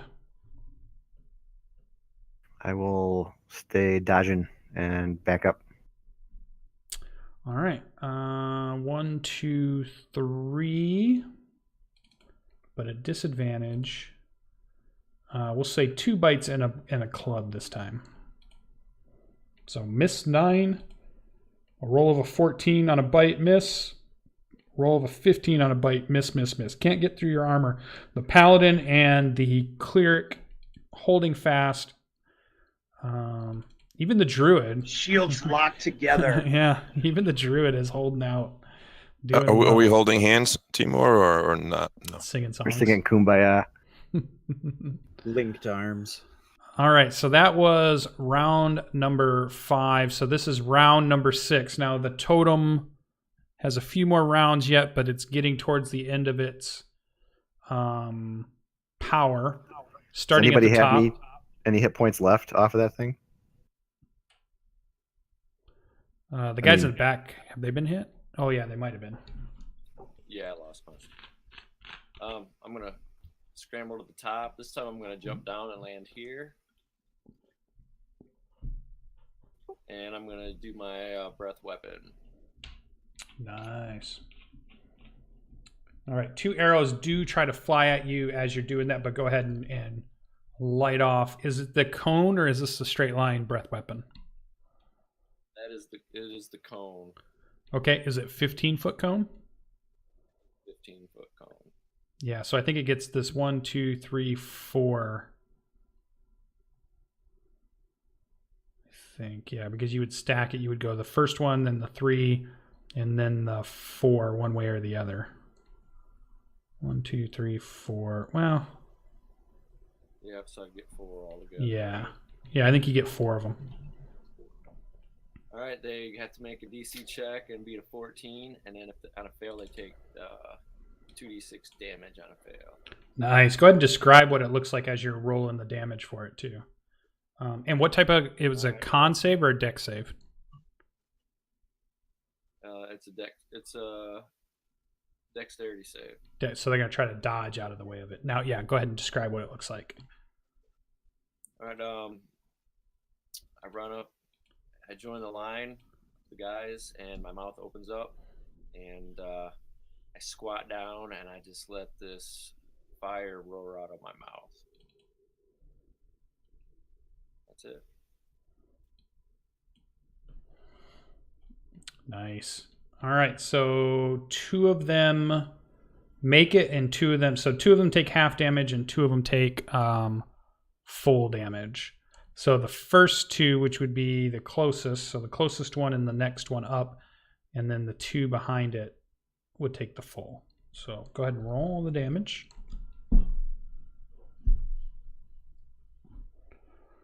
Ooh, good.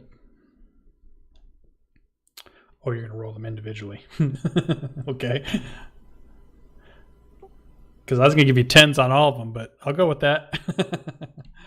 Now you tell me what you want. No, that's cool. I'm good. I want a 10. I'll take a 10. No, I want to make you happy. I'll go with how you did it. That was good. I was gonna say pick which way you're gonna do it though. Yeah, be consistent. I'm okay either way. Yeah, I'll just roll it the one time. Okay. So let's see. So first guy only gets -5. This guy -5. Almost kills that guy. So he's trying to beat out the fire on him, but it's dragon fire, and you can't just put it out. The other 2 take the full brunt. And... Oof. Yeah, that nearly wipes out each one of them. They're each so low, skinned blackened, eyes watering. They can barely breathe, as all the air has just been burned out right in front of them, and they're just gasping for breath as this dragon fire laces across them. All right, anything else? Oh, 2 arrows head towards Dragar. Let's make sure we get those. So here comes arrow number 1. Miss. Arrow number 2, 19. Hits. That one's a hit for 4 piercing damage. All right. All right. Then I'm going to disengage and climb back over the fortification. All right. And because you're a rogue, your bonus action, extra cunning action, right? Yep. Yeah. Cunning action. All right. Albirex, you were up. I am going to hold my action until the Norkers move in for the kill, and then I'm going to take my action as soon as they move up. So I'm going to wait for them to move up, and then I'm going to take my action. So you're just waiting for these couple to move, like that are to the right, because there's some that won't move, right? Yeah. Right. Gotcha. Okay. So when you see them move is when you're gonna do your thing. Right. Okay. Well, it's their turn. So, well, what are you gonna do? You have to say what you're gonna do, actually, too. I'm going to cast Thunderwave. Yeah, it makes sense. Okay. So they move.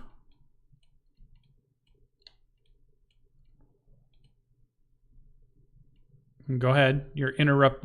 That's happening as your cast goes off. So Thunderwave is a 3x3 square. Right. So the most you're going to get is 1, 2, 3, 4, 5, 6, 7. Yeah, 7. I could probably put that guy there. Let's see. Let's do it that way. DC 14 for 13 points of damage. Save for half. Con save. Here we go. So we'll go starting with closest, and then we'll go counterclockwise. So first one, miss. Second one, miss. Full damage. Third one takes full damage. Starting in the second row, full damage. On 11, full damage. 12, full damage. All of second row takes full damage. Third row gets it, half damage, and full. So only one of them make a save. So go ahead and give me a damage roll. 13. Oh, you're right. It's up there, 13. So Albirex's spear, he takes the point of it and then rakes it along the ground, and the ground seems to rip up beneath them as the thunder kind of erupts from underneath and shredding their hide and skin in a ghastly display.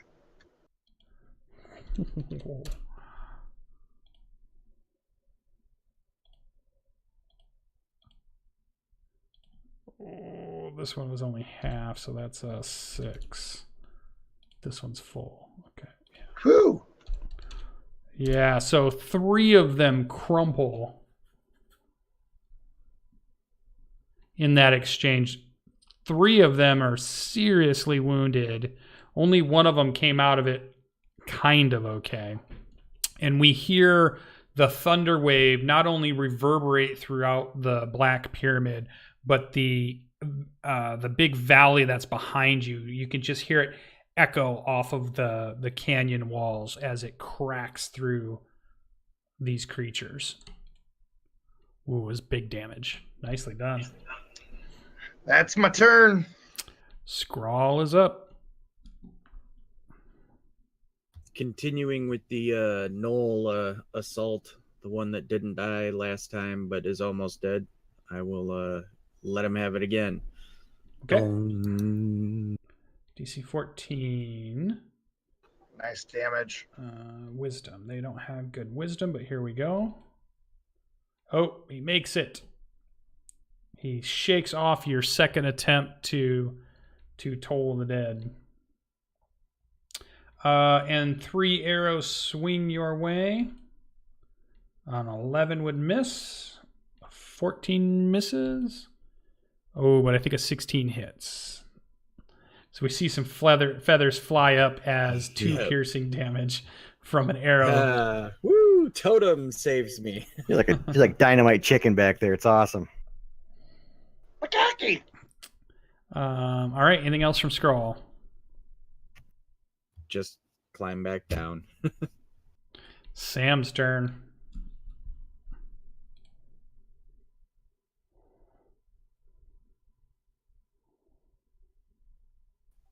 All right, so I'm gonna do the same thing as Albie with the Thunderwave.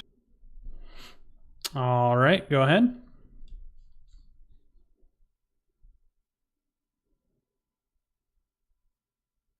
You have to say where your 3x3 is too. That's the other thing I need to know.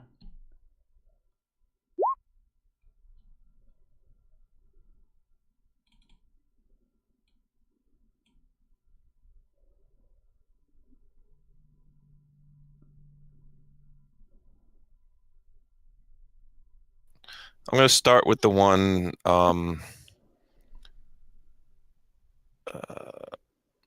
Let's see. 2 straight north of Albi. Will be the middle.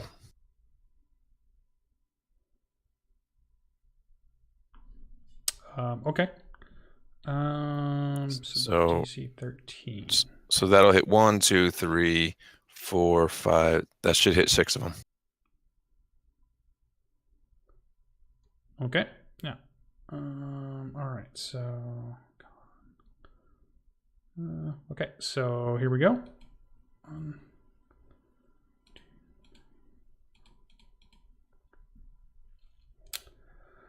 All right. So this one takes the 10. Next one makes it so it only takes 5. Oh, but that's not gonna save him. Next one takes the full. That's not gonna save him. Next one makes it so it only takes half, which is 5. That one, okay, so that one makes it. Next one, half. Okay. Oh, do that. And the last one makes it, but still not enough to survive it. So 2 thunder waves in a row. You guys can't hear anything anymore. You can't hear anything but ringing.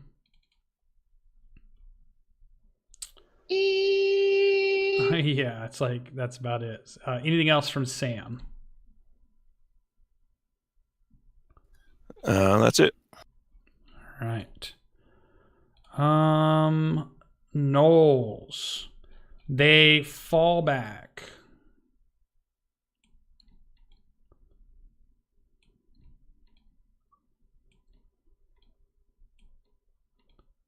Leaving their dead. Actually, they'll drag their dead body with them.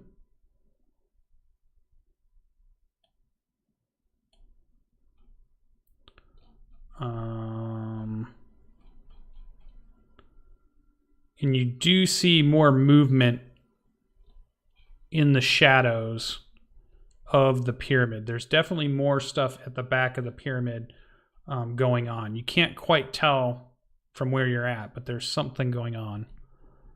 And let me get another spot here.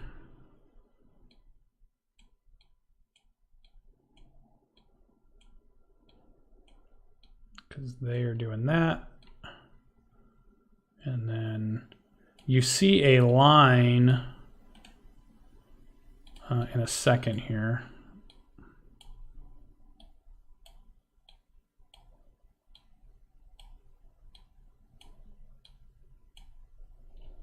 Okay. A line of Norkers forms and looks like they're guarding something at the back. There's a line of them back there. Okay, bottom of the round, Timor.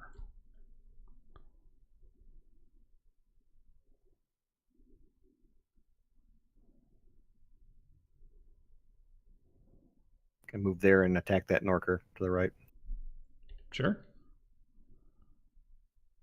There's just like bodies all in front at this point, just a pile of them. I stomp all over them. Yeah. Smelly, singed, smoking bodies. Yeah, you're not able to get through their toughened skin. And when you walk on them, you can tell how dense, and it's like walking on boulders or walking on rocks. They're very, very tough skinned, tough boned creatures. Anything else for Timor? Nope. All right. So we'll take the shield off. There we go. And that brings us to the top of the round, round number 6. But I think that's where we're going to call it for tonight. And we're going to have to come back and finish up in our next session to see where this picks up. It looks like the gnolls have begun a retreat.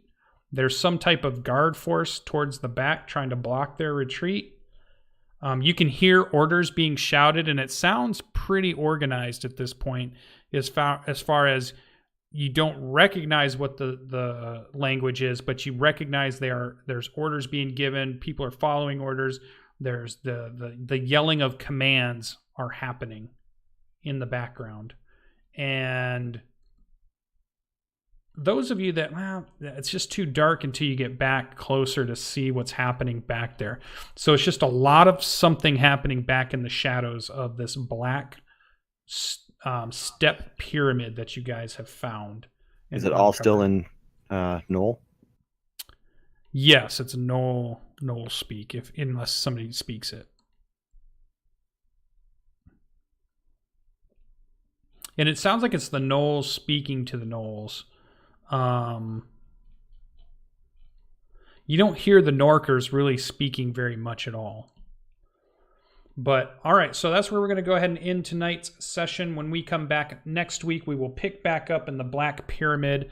Normally, we try not to end our sessions in the middle, but sometimes battles are going to be pretty big, and this is a pretty big find for them and a pretty big thing. So we don't want to rush it too much. And so when we come back next Monday, we find out what happens with the rest of this Black Pyramid and what it is and why it's here maybe, and possibly what else could possibly be inside the Black Pyramid as they break their way through the doorway, which you guys did an awesome job. Hey, Dan, can you put like a little 5 or something on Sam so we know how many more rounds of that shield spell he's going to have? Yes. Actually, I'll just put it in the turn order. Oh, all right. Man, that was tough. So it's going to have the 5 before it's gone? Yeah, I think I cast it on this. No, you know what? I think it's 6. I cast it on the 3rd round. Okay. So I'll go down. It's a 1 minute spell. Yeah. So I'll leave it near you so that when your turn comes up, we'll let it go down. It's not concentration, right? If you take damage, you don't have to check. It is concentration, and I made the check. Oh, okay. Okay. List there. Awesome. All right. So for all those watching the show, thanks for watching. There should be 1 or maybe 2 more games coming up this week. We shall see if the groups get going. I got to finish up my schedule tomorrow morning so that they can start scooping up those spots to play more Revonar. You can swing back by this channel tomorrow night. I'll be playing Tomb of Annihilation, my 7th level barbarian. We're diving into all the different temples of the city of Omu if you want to see some of that. So it's Adventure League, a little bit higher level game, which has been pretty good. We fought a frog hemoth last week. It nearly died. We'll see what happens this coming up week when we tackle the rest of it. So thanks for stopping by. If you missed it, you can go check it out on YouTube. And if you're watching from YouTube, thanks for watching on YouTube. We'll see you in the next one. Bye.